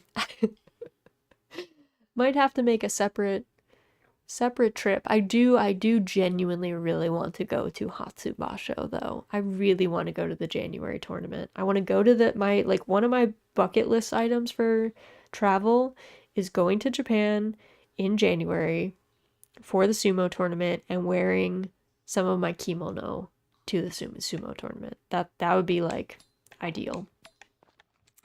That would be my number one. Maybe I can make it happen someday. We'll see. But I think these might have to be separate trips because I think my fall North Japan trip I don't think is gonna work well with there's no sumo tournaments in North Japan. It's either Tokyo, Nagoya, Osaka, or Fukuoka. Those are the only locations that I mean there's the Jungyo, but that's not quite that's not the same as an official tournament, so fingers crossed for the Great Rizaldi Sumo Bloodbath tour.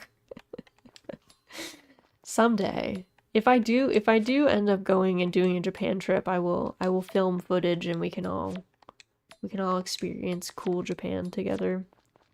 It'll be a blast.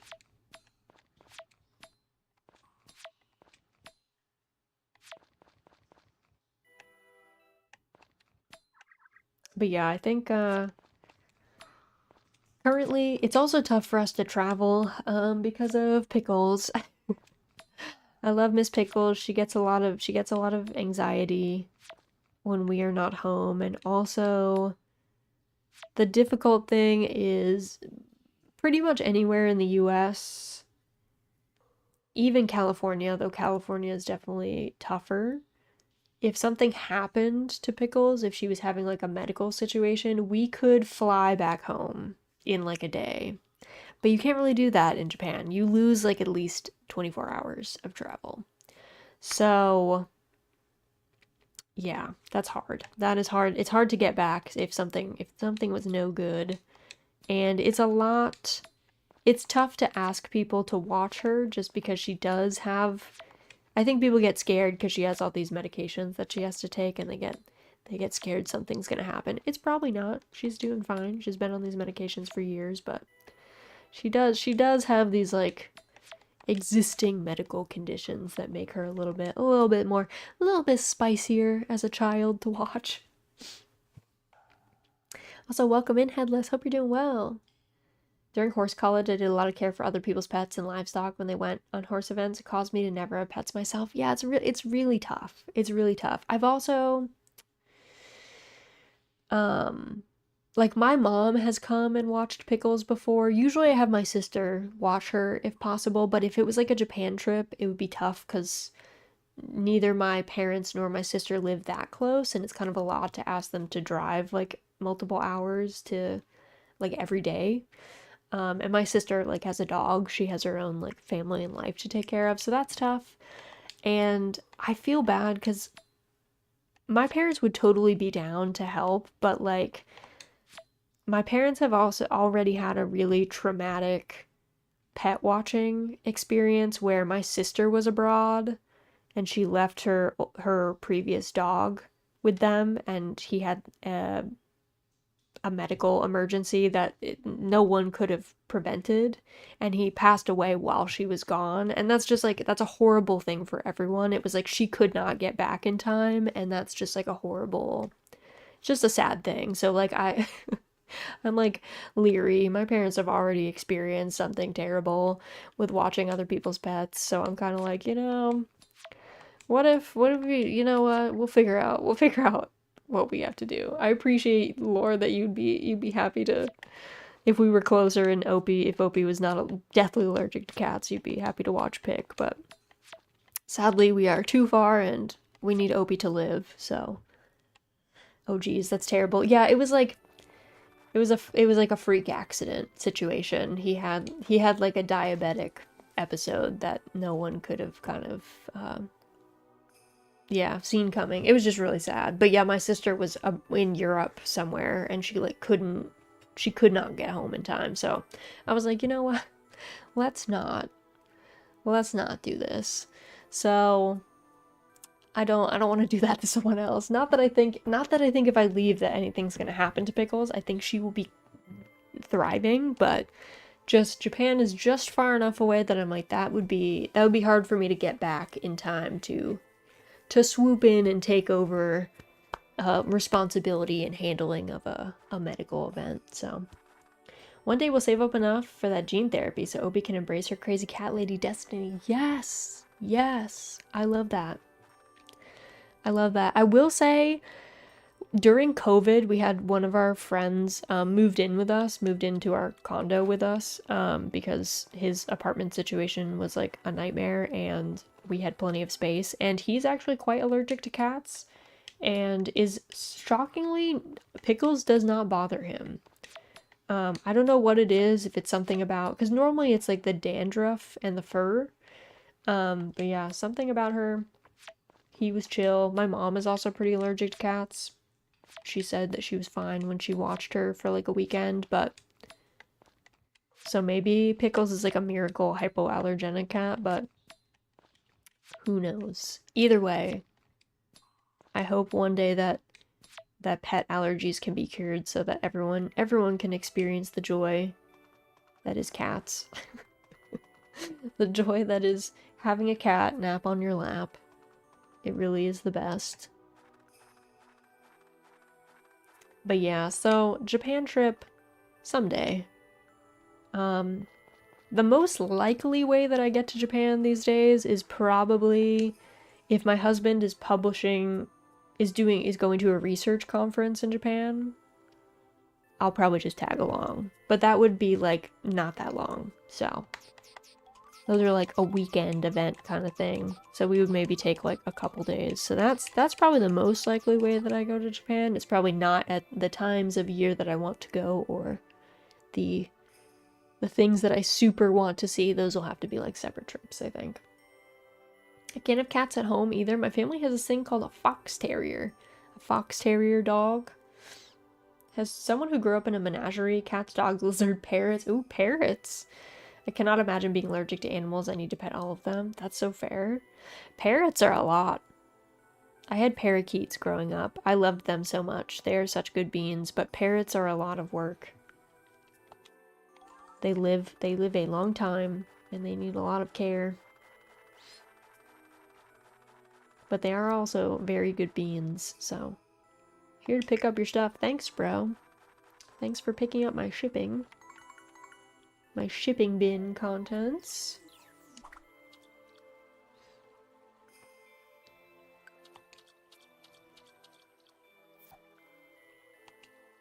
I love the big head carp picture. I don't know what it is about it. It's just so good. It's just so good.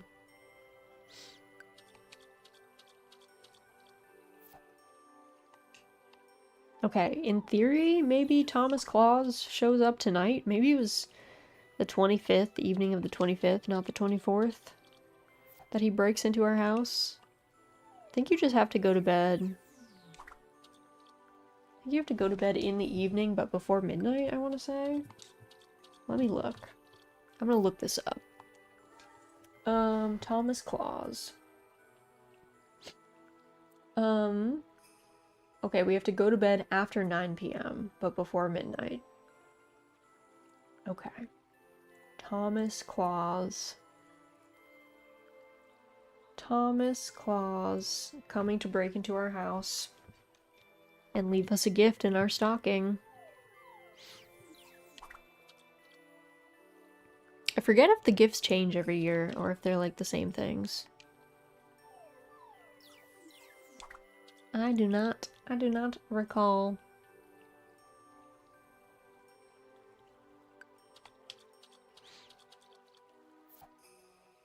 We got some eels. It is nice that fishing makes us like more money now. I do hate that though. When you get to like halfway through your stamina, it like ruins your cast. I don't like that. I feel like they should change that. Don't ruin my cast. Don't take that away from me. A fishbone. Oh yeah, you know what? There might be stuff in the ocean that I have to fish up.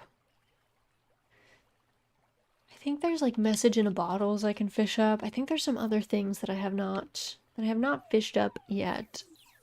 Not fish, like low-key trash items or actually, you know what? Just so it doesn't get too late, because I will zone out and I will miss this. I know myself. I am well aware. Alright. Time to sleep. Thump. Oof! Ow, ow, ow, ow! My goodness! Sneaking into homes is not as easy as it looks! Aha! Their stockings as hung as it should be. Wonderful. Now, which present was theirs? It's so dark I can barely see. Was it this one? Maybe this one. I'll just give them this one. There. Now then, off to the next house. Ho, ho, ho. Thomasclaus. Alright. Okay, it's May's birthday today, so let me get chocolate in my pocket for her. It's also Thursday, which I think Van should be in today. Light snow tomorrow, okay. Star Lily Heart Snatchers, a rerun. Morning, love.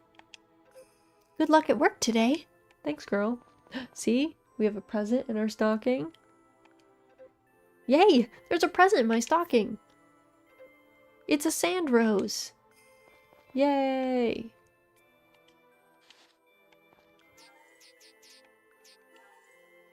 Moving this item will take the wrapping off. Do you want to move it? Yes. Perfect. A sand rose. Alright, and it's sunny today, so animals all go outside.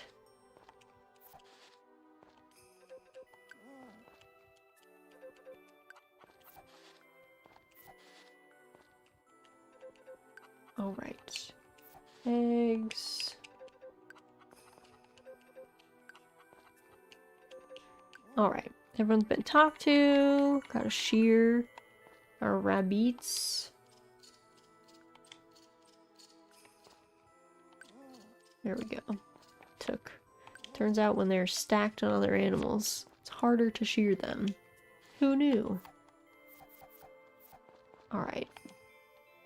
Feed.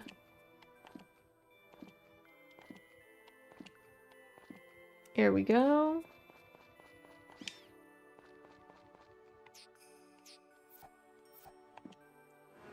And process all of our eggs into mayonnaise. And our wool into yarn.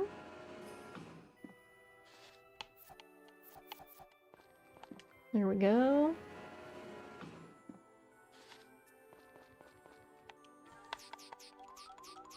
There we go. Perfect. Oh my god, Pickles is... look at her leaping. She's just jumping with joy. She's just having such a good day.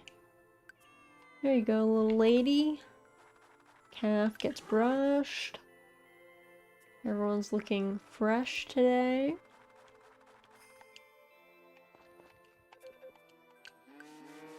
Okay, friend, you are kind of... not gonna lie, kind of in the way. Kit's looking good.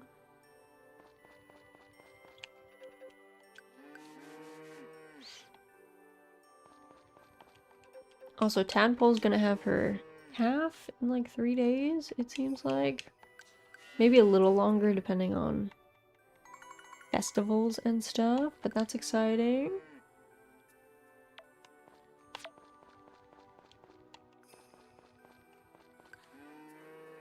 Alright. I do wish the cows would spread out a little bit more in this giant barn, though. They love to stack up.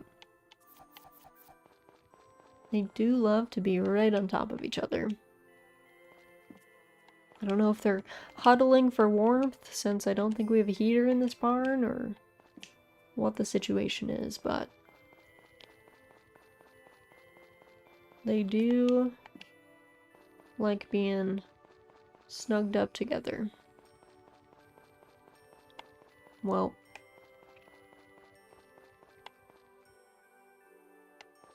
alright, I guess I'll let them out.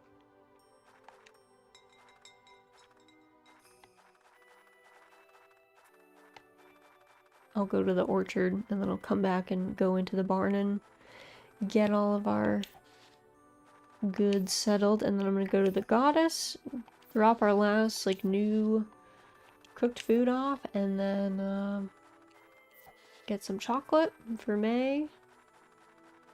And then, yeah, we should be good.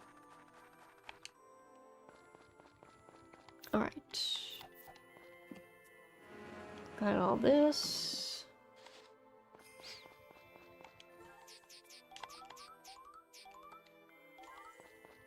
And then also we should go to the inn, so we can, I think Van should be here today, so I haven't talked to him in a hot minute. I don't know if he has any other records for us to buy.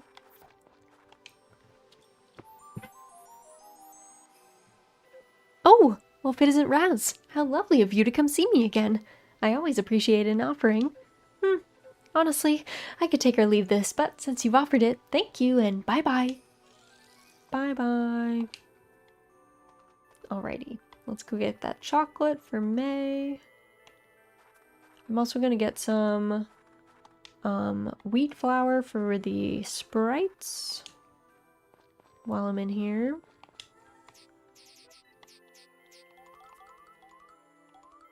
Let's see, how many sprites are there? 7, I think? Oh. Okay. And chocolate. Get that for May. And...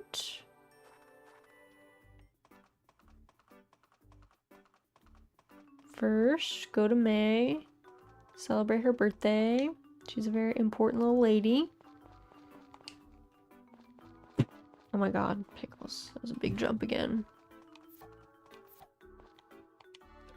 Yay, thanks! A present from Mommy arrived today too, you know? Though I kinda wish she'd just come to see me instead. Hey, do you know about my mommy? She's real nice, just like you, except she's gone right now. But I'm sure she'll come to visit. Oh no. I don't know, May. I don't know about that. I hope she does visit, though. I hope she does visit. Someone... okay, I already read that chat. For some reason I thought the menagerie chat was new. My brain... not so slowly turning to mush. Alright, let's give everyone... these. Thank you. I like it a lot. Whoa, thanks very much. I like it a whole lot. Wow, yay. Thank you, thank you. I love it a super duper lot. Whoa, thanks very much. I like it a whole lot. Yay, wee. Thank you, thank you, thank you. I love it to bits. Wow, yay. Thank you, thank you. I love it a super duper lot. Yay, thank you, thank you. This is better than a freshly swept floor. Yay! Okay. They've all been gifted.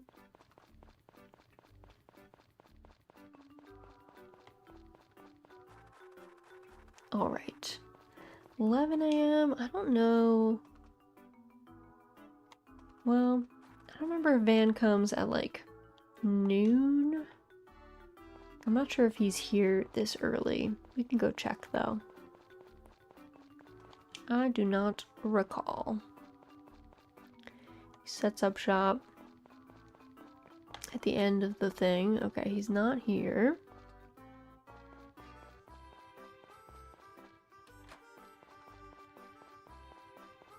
We'll just chill, hanging out on the street, vibing, seeing what there is to see. It'd be cool if we saw like Van and Lou making their way over here. Oh, maybe he's not here today. Is it Wednesdays that he's here instead? Am I making up Thursdays? I might have. I might have made up Thursdays. Big Huff. What's up, Pick? What's up, Miss Pick? Alright, the New Year's party. Okay. Oh yeah, and the mochi bonanza. Yeah, so the New Year's party is on Mother's Hill. And then the soba's in the plaza. And we did the soba last time.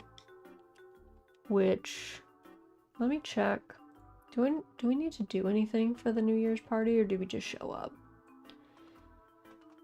Alright, between midnight and 4 a.m., you watch the sunrise.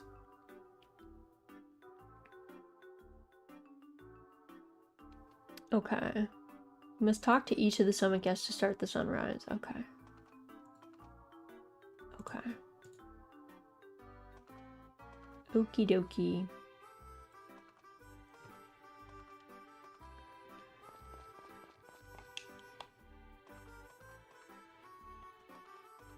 Okie dokie.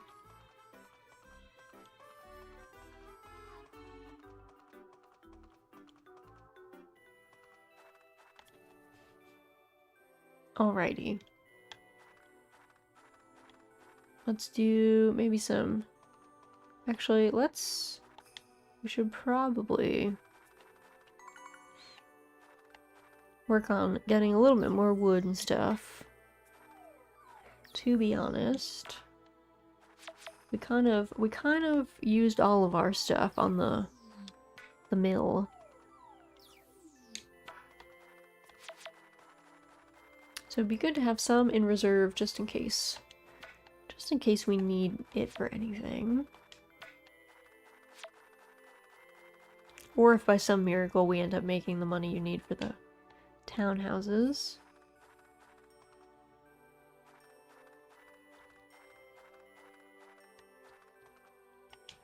I'm gonna put Calf away at this point.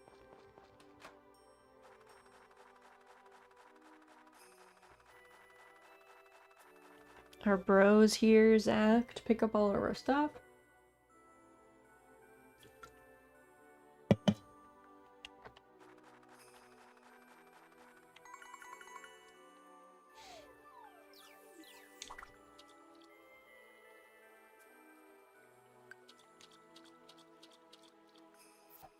Wow, a branch. Thrilling. A thrilling find.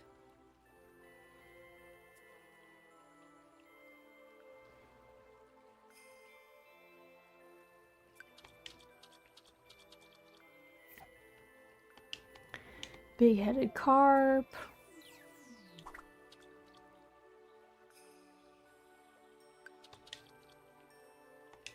Oh, okay. Let's toss these in. I think I might even just go to bed early because I don't know if there's a reason that I have to stay up. I don't know if I get any negative points for going to bed early. I don't think so. I still don't know how I'm like besties with Duke. I feel like I have not spoken to that man, and yet Basil and I are basically like mortal enemies. I guess I never go visit Basil. Ever. But still. I guess I haven't had a lot of events with him too. So maybe that's why.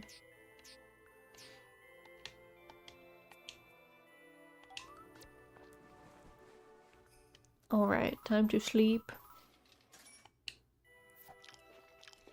Let's see, do we have anything? So we have nothing. And then it's Jeff's birthday, which, I don't know. No offense, Jeff. We might skip your birthday this year. And then the festival, okay. Say hi to Ellie, she's doing great. Weather tomorrow is gonna be light snow. Mechabot Ultror, the autumn breeze. When watching, make sure to turn the lights on and sit a good distance from the TV. Episode 32, for tomorrow. Yo, that is one malevolent muddy menace. It just stuck itself back together. I believe this means sword strikes are useless against it. Oh gosh, oh geez, what do we do now? I don't know. Wah!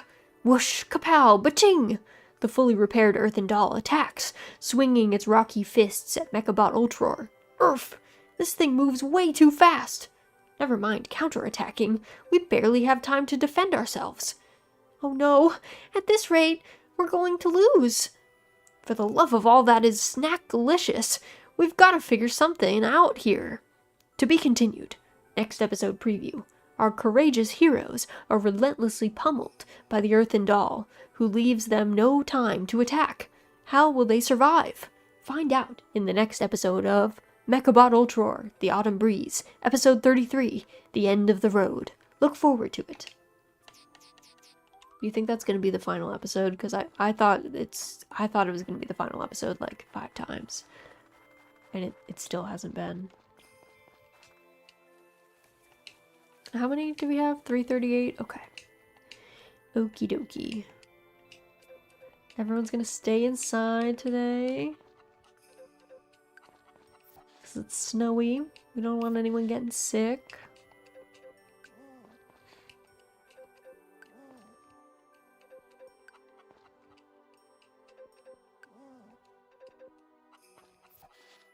Alright. Alrighty. Let's get everyone's food settled.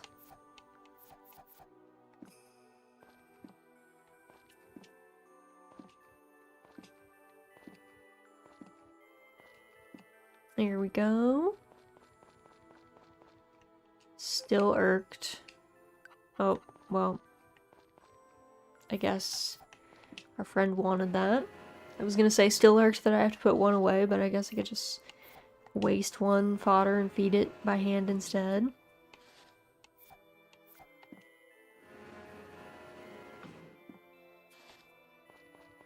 Alright, these friends are inside here.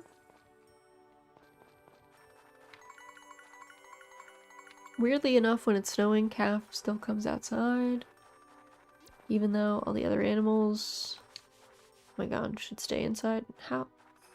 Calf just does not care about fencing, I've realized. Calf just traverses fences. Alright, I'm gonna actually just put Calf inside. Why don't you chill in here, sir? Remain warm and dry.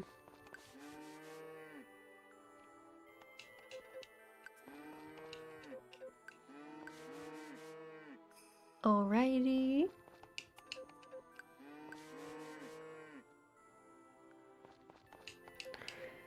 Tadpole, she's getting close. Alright.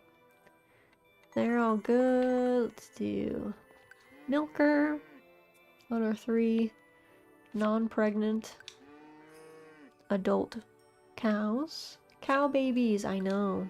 They start out so small. No less round, they're just small. Small, but still spherical.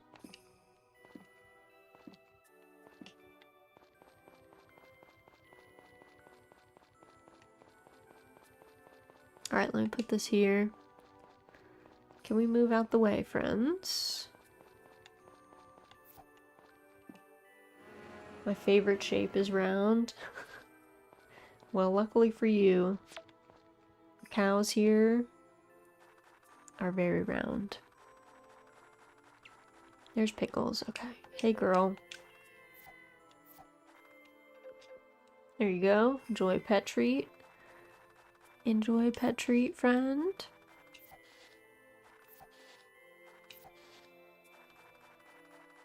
And there we go. Oh my god, the barrel roll. She's going for it. She's so cute. She's so cute. I guess this has shown me that I really ought to go visit Basil every day, I guess.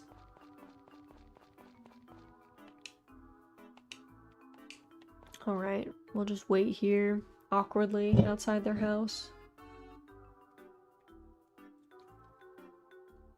I think you can go in at 9 to the house bit.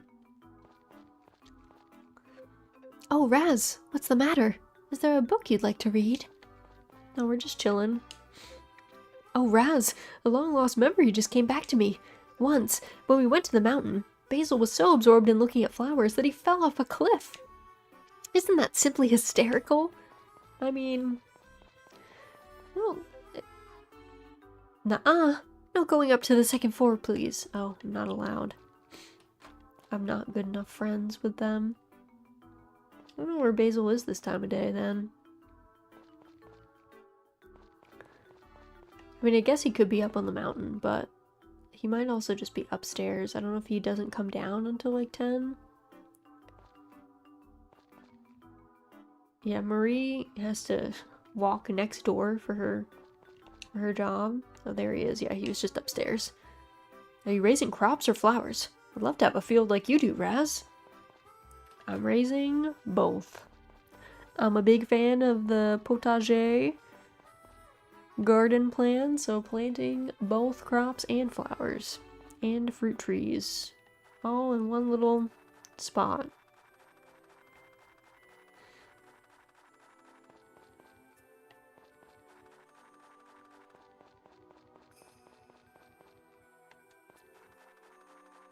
All right, let's do a little bit of mining.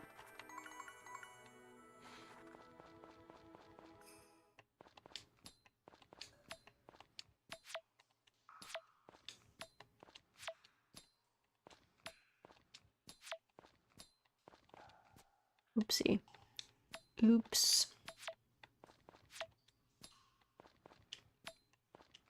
And then, let's see, the morning of the 30th, I'm gonna have to create an alternate save file. So that in case I break the game with us trying to see if we can fall into the lake, I'll have to experiment. But in case I do make it work out, we'll have to have a save file in case I gotta close the game and restart from an alternate save.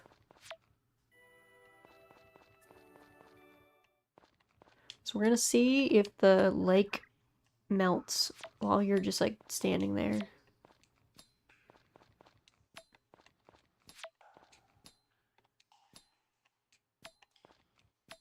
I have a feeling you get teleported to the mochi bonanza, but maybe not. Maybe you just miss it. I don't know how that works. I do not know. And I wonder if it just lets you sit and pretends that it's winter. You know, past midnight. I don't know.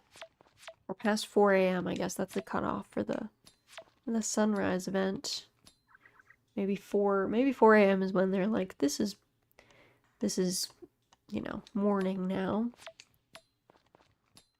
Because there is no pass out mechanic in this game. You don't like conk out at midnight.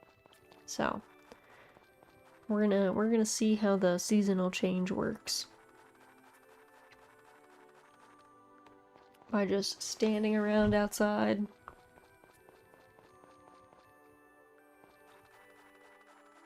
Alright, let me sell all this stuff. Also, let me see if any of my tools are upgradable. Oh, my axes. Okay, let me get my axe and let me get some mithril. Let's take this to Saibata and Gray. And I think they're open today. Hello, can you upgrade? Well, actually, first, commissions. Is there anything more than I need? I feel like no.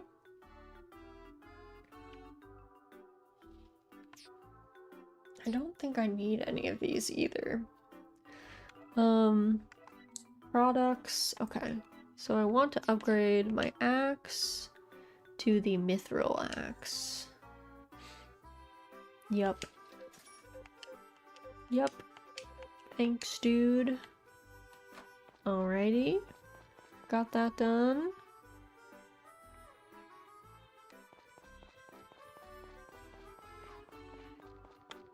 Also, I don't remember if they're open on Friday. I never go say hi to Lilia. I always forget. My Rick has such a strong work ethic. It's thanks to his efforts that our chicken farm manages to stay afloat. I do love her house. I love like the little the fireplace, and I really love her hutch, actually. I think her hutch is really cute. I don't know what's the boxes. Like the shipping boxes. Hanging out in front of, or like in between her hutch and her stove. I also really think, honestly, I really think the vineyard should decorate all of their grapevines with Christmas lights, but they don't. I think that's a missed op. Hey Raz, what's up? Not much. How are you? We're just chilling. We are just vibing. Actually, do I fit through here? I don't. I was about to be like, can I go in between the buildings? Maybe?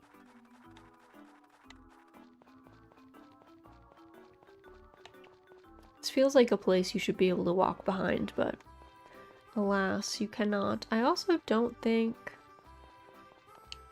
I do not think that there's anything to forage over here, sadly. Oh, I guess white grass. Occasionally. In the secret forage spot. The main reason why you would befriend Carter with all of his strange and kind of strange non-parables and also kind of terrifying tales that he tells. He's certainly a character. I do love this snowman though. I wish you could build snow people. Like you can in Doraemon Story of Seasons, and it's like it's a missed op. I feel like every game should let you build snow people. Dude needs to see a specialist. He definitely does. He has some terrifying, like, that one story of his is like scarier than the scary stories on TV in A Wonderful Life, and those are pretty messed up. There's some weird tales in there. Yeah, his one like really long story that just becomes creepier and creepier and then goes straight into Unhinged is like, Carter, what does this serve by telling us this? Like, what were we supposed to learn from this? I don't know. I don't know. I have no idea what the lesson was supposed to be.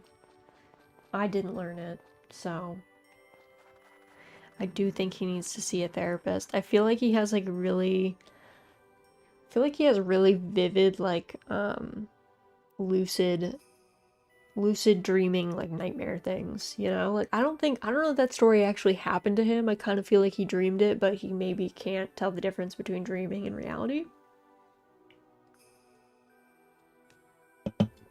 Because he was adamant that it happened to him, but I just don't know that that's true. I just don't know that that is the case.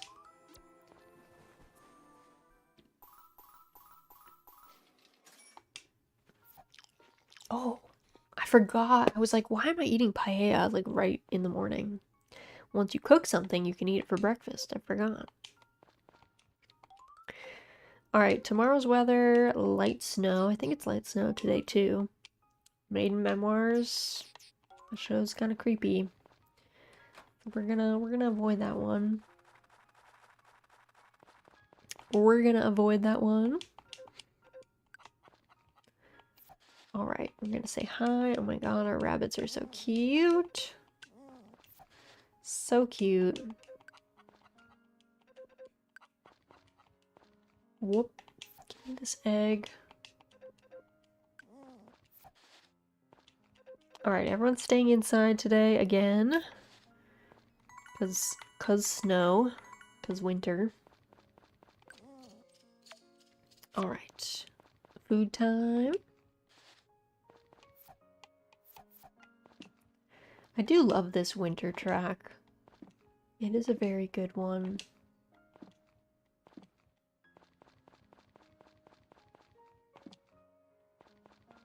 It is a good one. Okay, yeah, no, I was trying to put it in the mayo maker. I was not trying to put an egg in the yarn maker, I swear. I feel like that would just be messy and would not achieve the desired result.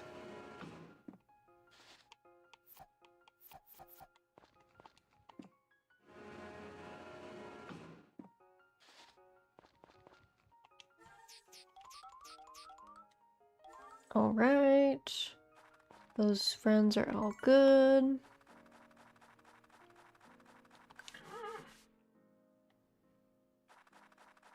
Calf is all set.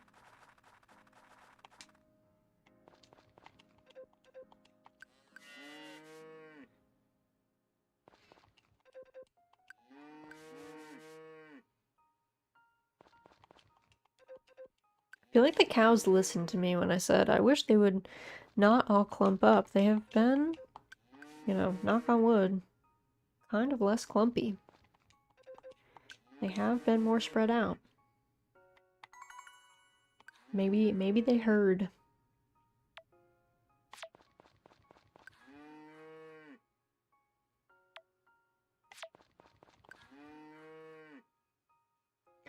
Alright, really fast, I'm actually going to just process these while I'm here. They're listening. They are. They're like an Alexa or something. They're always on. They're always paying attention. I used to work in software, and we did work on Alexa integrations at one point, and it really convinced me to never have an Alexa, because they really are always on. They are always recording your voice. And that was kind of terrifying. So I was like, yeah, I don't want any of those in my house. I'm all good, thank you. They're very invasive. Yeah, the absolute worst. That's nuts. Yeah. Even scarier is we had an Alexa in the office to like test with, and it would turn on in the middle. It also has a timestamp it'll record the audio, and then it also has a timestamp associated with it, so you know like what day and what time it was recording. And it's supposed to record like anytime it hears like human voices. And it turned on at like 4 in the morning in the office once and recorded just like weird, strange noises. And it was creepy. I was like, I didn't need to know about that. Also, welcome in, Locke. Happy Saturday. I hope your weekend is going well. You recorded ghosts? I mean, probably not. I mean, it'd be cool if it recorded ghosts, because I believe in ghosts, so that'd be like kind of a cool story. But I think it was probably like, who knows? It could have been building management. It could have been security coming in, like overnight security coming into the office because something, maybe a light was on or something and they were like talking to themselves or a radio bleeped. The thing was, it wasn't like you couldn't hear really voices. Like, I guess that was the weird bit. That's why we were kind of confused as to why we had this recording, because like it didn't sound like human voices on the recording. It did sound like things moving around, but it was kind of like, why did this turn on? Because it is supposed to turn on when it hears human voice ranges, but it's not really supposed to turn on like whenever. So, yeah. Kind of creepy. But like, I don't know, I don't think I would have been, I mean, I didn't really feel like that office building was haunted, to be honest. I'd been there like pretty late or at like weird times before. It was a pretty normal, small office building, I would say. But maybe my perception is skewed because my old condo was haunted, so maybe I just don't notice it. Sounds like ghosts to me. Yeah. Have I told you that I had a ghost cat in my old condo? It was the best haunting ever. It was my favorite. I've been in other haunted places that are definitely like creepy and like uncomfortable, but having a ghost cat, the most fun. Basically, we bought our condo, and honestly, when we bought our condo at first, it was a foreclosure, and it did have like a weird vibe. It wasn't a super old building. It was probably built in like the 1960s. But I think, I don't know, just felt like not good energy. It was the kind of vibe like, when you walk into a room and two people have been fighting and you walk into the room and it's just like that heavy, awkward energy. Like they're not fighting right now, but it's just awkward and it feels uncomfortable. That's kind of like what the house felt like. So I had some witchy friends come over and we just kind of like, I don't know, put some salt water around the house. We were like, let's cleanse this, whatever this is. I don't know. So otherwise it was fine, but we bought the house in, when did we close on it? I want to say we probably closed in like June or July, like early June or July, somewhere in there. And we didn't get Pickles until like August. And before Pickles ever lived in the house, before we ever got Pickles, I would see a cattail disappear around corners in my house. Just a little black cattail. Or around furniture. And so yeah, we had a little ghost cat. And then once we did get Pickles, I don't know, sometimes she would play like she was playing with another cat, which sometimes cats just do weird stuff, so hard to say, was that ghost cat playing with Pickles. I don't know. Um, the most common thing, like the most common way that it would manifest would be I'd be like laying in bed, like eyes closed, listening to music or something. And Pickles sometimes would walk up the bed to get to like lay down next to me and get snuggles, or just, I don't know, sometimes she just yells in my face or taps me because she wants something. And so several times I'd be laying in bed and I would feel like the little cat feet like walking up the bed, and I would put my arm out to go pet Pickles and there would be nothing there, and I would open my eyes and there would not be a cat there, and I'd be like, ah, ghost cat, I see you, I understand. So I don't know. I hope the new residents that live there appreciate Ghost Cat, because that was my favorite haunting that I've ever encountered. Um let's see, other stuff. I mean, there's stuff that didn't happen to me. My aunt and uncle owned a very old, like a 200-year-old mansion. And it was one of those that like the mansion had, it was so old and it had been through so many owners and so many different like architectural time periods that there were several additions to the house, and you could always tell when where an addition was, because the architecture just like did not make sense. Because it would be from like the new era when someone like added something else onto the house. So the house construction wise and the layout made almost no sense. It was very bizarre. Right after my aunt and uncle bought the house, my aunt, sorry, my voice is going. My aunt was hanging drapes in one of like the upstairs guest bedrooms, and she claims to have seen a woman in a yellow, like 19th century day dress walk out of a closet that was not a walk-in closet and walk to the window, and she just kind of, and it was full daylight at this time, and she just kind of dissipated into the light. And she says it was like a recording, like it wasn't like, it's not like this was a ghost or whatever that like recognized that she was there. It was almost like a blip in the matrix thing where you like are seeing a recording of like a previous action. And I think part of the weird bit was that I think where the closet was had previously been a doorway in the house. Like a hologram looking thing. Yeah, like a hologram. So just like, so kind of translucent, like not solid. Like you could tell that there was something kind of wrong with the person. Not that they looked different from a person, but yeah, they were just kind of like see-through, kind of like a hologram. And yeah, I guess she walked through what was now a closet but had previously been a doorway in between two rooms, and just walked to a window and dissipated. They had several dogs, and a lot of their dogs actually wouldn't walk into certain rooms or didn't like different hallways. So there's this one hallway that I have a really clear memory of that kind of, it went past their main staircase and was kind of a straight shot back into their kitchen. And then from the kitchen, there was another hallway that went, it was like a butler's pantry. So it went into a butler's pantry, and then the butler's pantry went into the dining room. Butler's pantry being like where you would decant wines and stuff, or like prepare serving platters for bringing out to a formal dining room. So the dogs would never go in the hallway that went past the stairway for some reason. They would always take the long way around through the butler's pantry to get like into the dining room, and then through the dining room out to like the front foyer near the staircase. So they would never take that one hallway, which was really weird.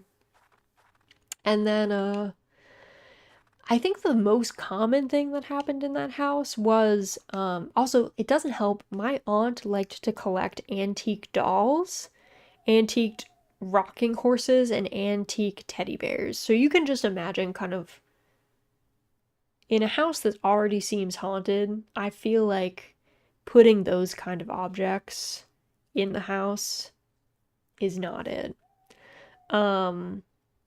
Teddy bears are pure and good. They're very cute, but like, I can imagine a teddy bear being haunted. You know, like they're still cute. I would probably want a haunted teddy bear. That sounds kind of sick. But yeah. Yeah. It was a lot of stuff. But the most common thing that happened was actually my aunt and uncle at the time were not, when they first bought the house, they were not living in it full time. It was like a seasonal house for them. So they would come up on weekends and then they would live there usually in the winter and the summer. But like spring and fall, they just lived in their old condo, like one state away. So not that far. Like they could go back to the house if something happened, but it was easier for them because the house was so big and the my aunt and uncle, yes, are obscenely wealthy. They are very, very, very wealthy. That's why they owned all this and had all this stuff. But they, because the house was so big, it actually had a separate apartment, like a live-in, yeah, just a separate apartment that they could have a live-in, like house sitter, essentially. So they hired several people to be house sitters for when they weren't there, especially during like this, it was especially during like the colder months. Funnily enough, it was in the servants' quarters. It was up in the attic-y area, but it was like completely redone. So it was honestly like really beautiful rooms. So yeah, they had someone, so the whole point was they had like a live-in house sitter who who would live with them full time, but like their main responsibility was any time that they were not, that there weren't other people in the house, that they would be there just in case, I don't know, like a pipe burst or something.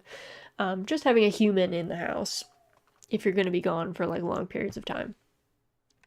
They had several house sitters, live-in house sitters, pack up and leave in the middle of the night and refuse to ever come back to the house and say that it was haunted. They had several house sitters like literally flee in the middle of the night and be like, I'm not coming back. I'm so sorry, but like your house is super haunted and I don't want to live there anymore. So I don't know what they experienced. I wasn't ever there for very long. I would stay like a night once in a great long while when I was younger. We did have an embargo. We were not allowed to tell my grandmother that the house was haunted. I gotta get the deets. I know, I should. My aunt and uncle are still alive. I should ask. They are elderly. They are a good bit older than my parents, but I should ask. I should be like, I don't want to like freak them out because they don't live there anymore. They sold the mansion like years ago, but I should be like, what happened? Did you ever find out like why those people left? But yeah, that was a wild one. Trying to think if I have any other good haunting stories that are not too scary, obviously. I don't have a lot of scary ones that have happened to me, I guess. The only other thing that I can think of is, when I was younger, we went to, because I grew up in Massachusetts, and we went on a field trip to the Lowell Mills, which you might know from studying the American Industrial Revolution. Kind of not a great place. Lots of exploitation of workers, people being treated really horribly, very bad early factory work. They were textile mills and they were powered by water, like giant water wheels and stuff. And the actual mills are like deafening. Like they're so loud, the weaving machines and stuff. And I just remember like I got really sick in like random parts of the like we would just get suddenly very nauseous in like several of the buildings for no reason, and it would go away like instantly if I moved somewhere else. But I remember feeling like watched, like I was out in a courtyard at one point and I was like, I just feel like there's someone watching from the windows, and it was parts of the buildings that were like not in use and didn't have people in them. And yeah, I remember climbing up. There was one staircase as we were climbing up. I was like, man, I feel so sick. And then we got to the top of the staircase and they were like, yeah, we can't legally let you guys go down the staircase that you just climbed. And it's also the site of like several people fell to their deaths on this staircase because it was like ridiculously narrow. And you can imagine people just rushing to and from their jobs on such a dangerous staircase. So yeah, I don't know.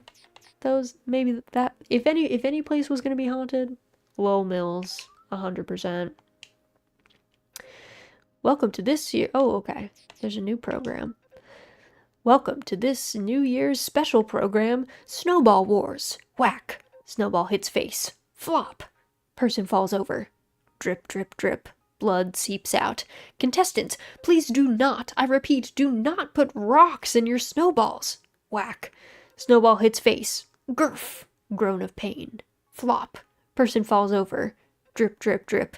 Through willful negligence, the snow is stained crimson once more. Wee woo, wee woo, wee woo, wee woo. Wow, what a program. What a program.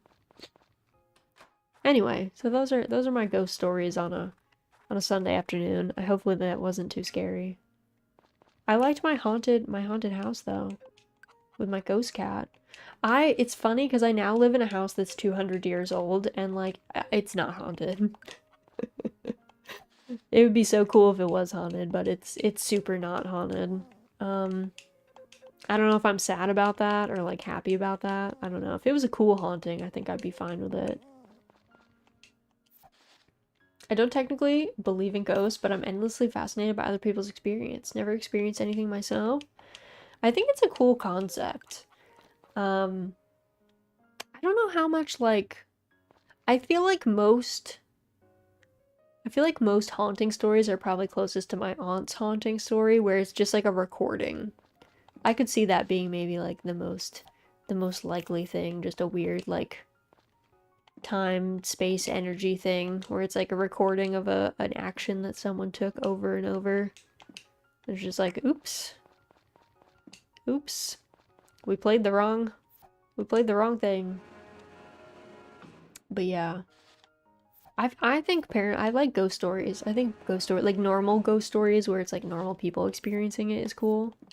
Oh, I did have this didn't happen to me again, but I thought it was so interesting. When I was living in Tokyo, I was in a study abroad program that you could live in a share house situation, or not a share house. You could live in an apartment. Was it an apartment?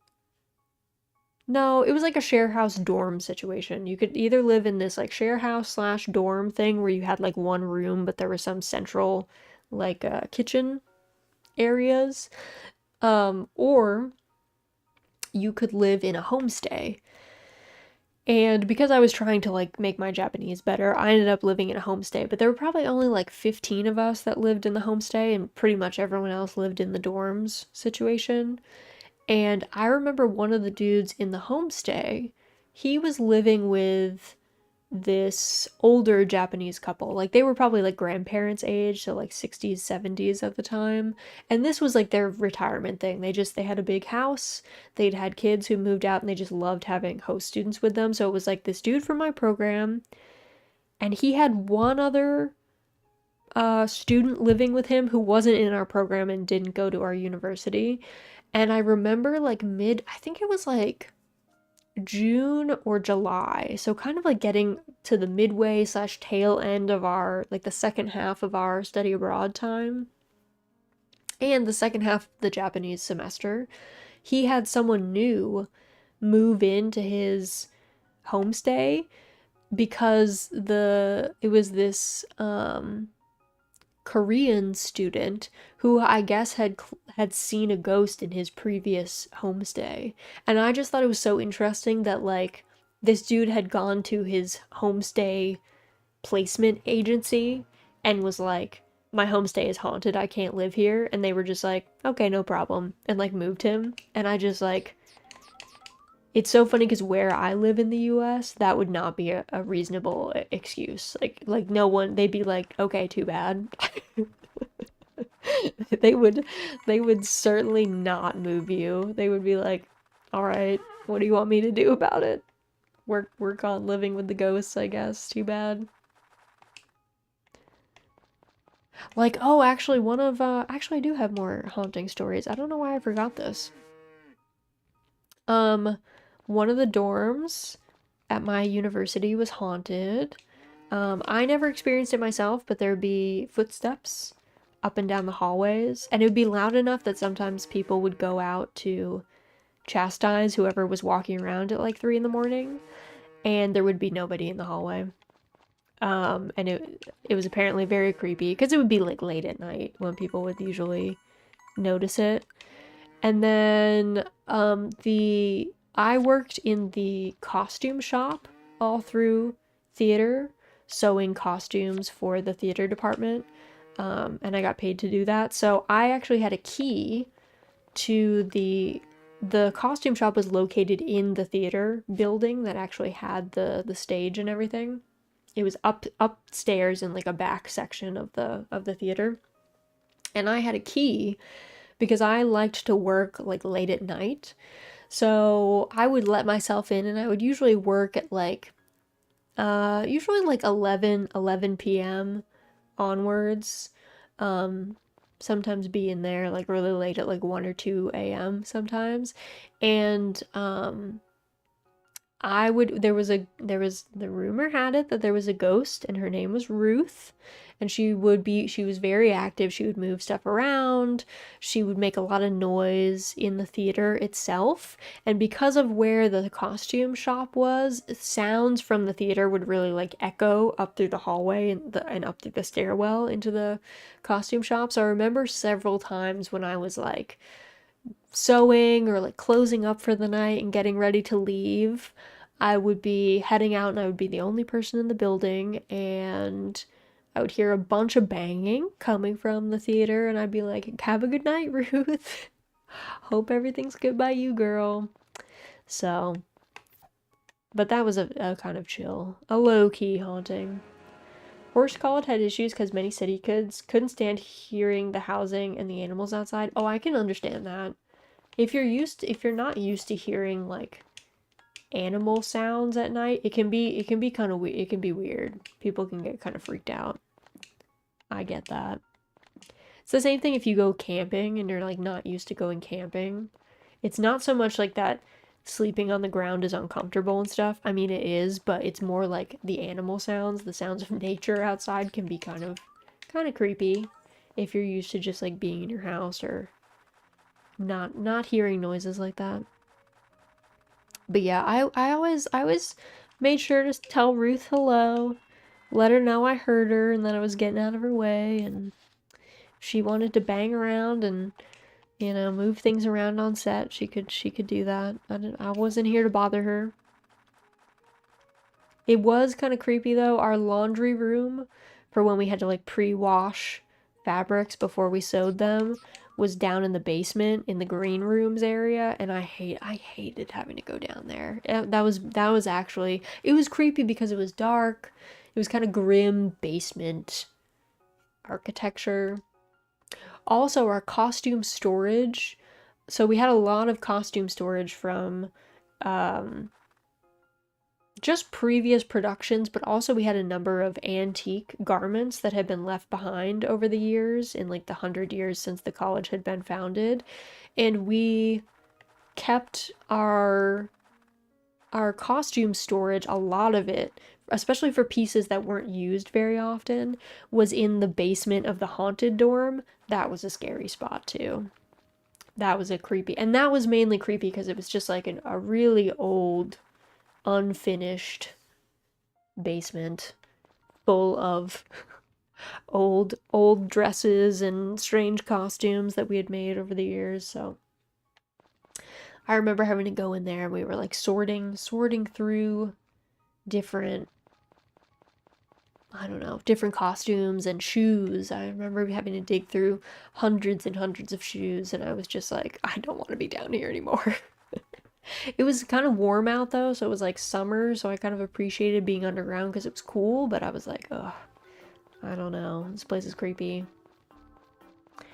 I feel like you get the ghost stories in a lot of school auditoriums because there's a lot of stuff for the wind to blow through. Yes, so true. My high school had a band room like that with a bunch of xylophones and stuff.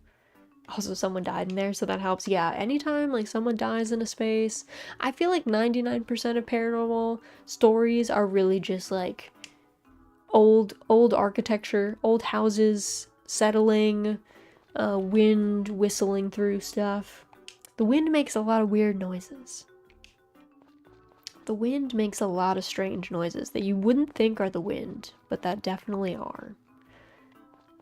Also, there's a lot of weird stuff, like, okay, so my house currently, I could totally see how someone would get freaked out in my house, because my house is it's 200 years old, and the staircase is built in such a way that as you get like 3/4 up the staircase, the bottom of the staircase begins to creak, so it kind of sounds like someone climbing the stairs after you, but it's not. It's just you. It's just the way that it's constructed. It's like you moving 3/4 up the staircase makes the bottom creak. So I could see that being creepy. And there's lots of houses where the architecture just like makes you feel not good. Like currently, when I take people into my upstairs in my house, my second floor, I have to let them know that the floorboards are really uneven, and we have a carpet over them right now because floorboards with large gaps plus a cat who might just vomit everywhere is not a good combo. So we have carpet over the floorboards currently. I have to warn people, like, you can get seasick walking on the floorboards. It can make you feel really queasy, and like nothing is square up there. Like everything is kind of tilted and not level. So things like that can actually really, your brain will be like, oh my god, I do not like this at all. So I have to warn people when we go upstairs, like, just so you know, you're going to be walking on super uneven flooring, and it's not going to look uneven, and it's going to kind of like optical illusion your brain, so prepare yourself. You're not suddenly sick. It's just my house. It's just my house. Just my very uneven house. But yeah, the staircase thing can definitely freak people out. Also, I meant to go to Saibara, totally forgot, and now it's 4 p.m., so oops. No Saibara. I won't be able to pick up my axe. Oh well. Oh well. Okay, so in the morning, I have to remember to start a save file so that we can have a manual save situation in case I do break the game with our testing.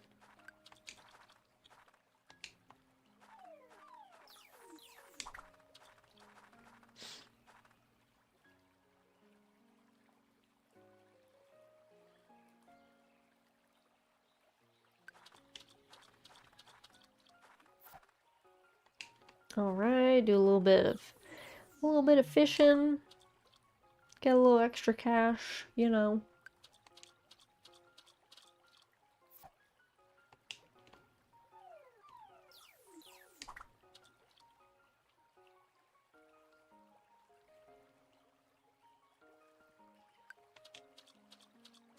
Okay.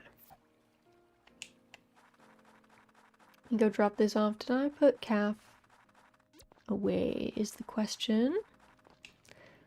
Nope. There's an old church in the town I grew up. Had Boy Scout meetings there, so I was in the whole building a ton growing up. Had the kind of basement with dirt floors. We stored Scout stuff there. Never could go down there alone. I was the only person affected like that.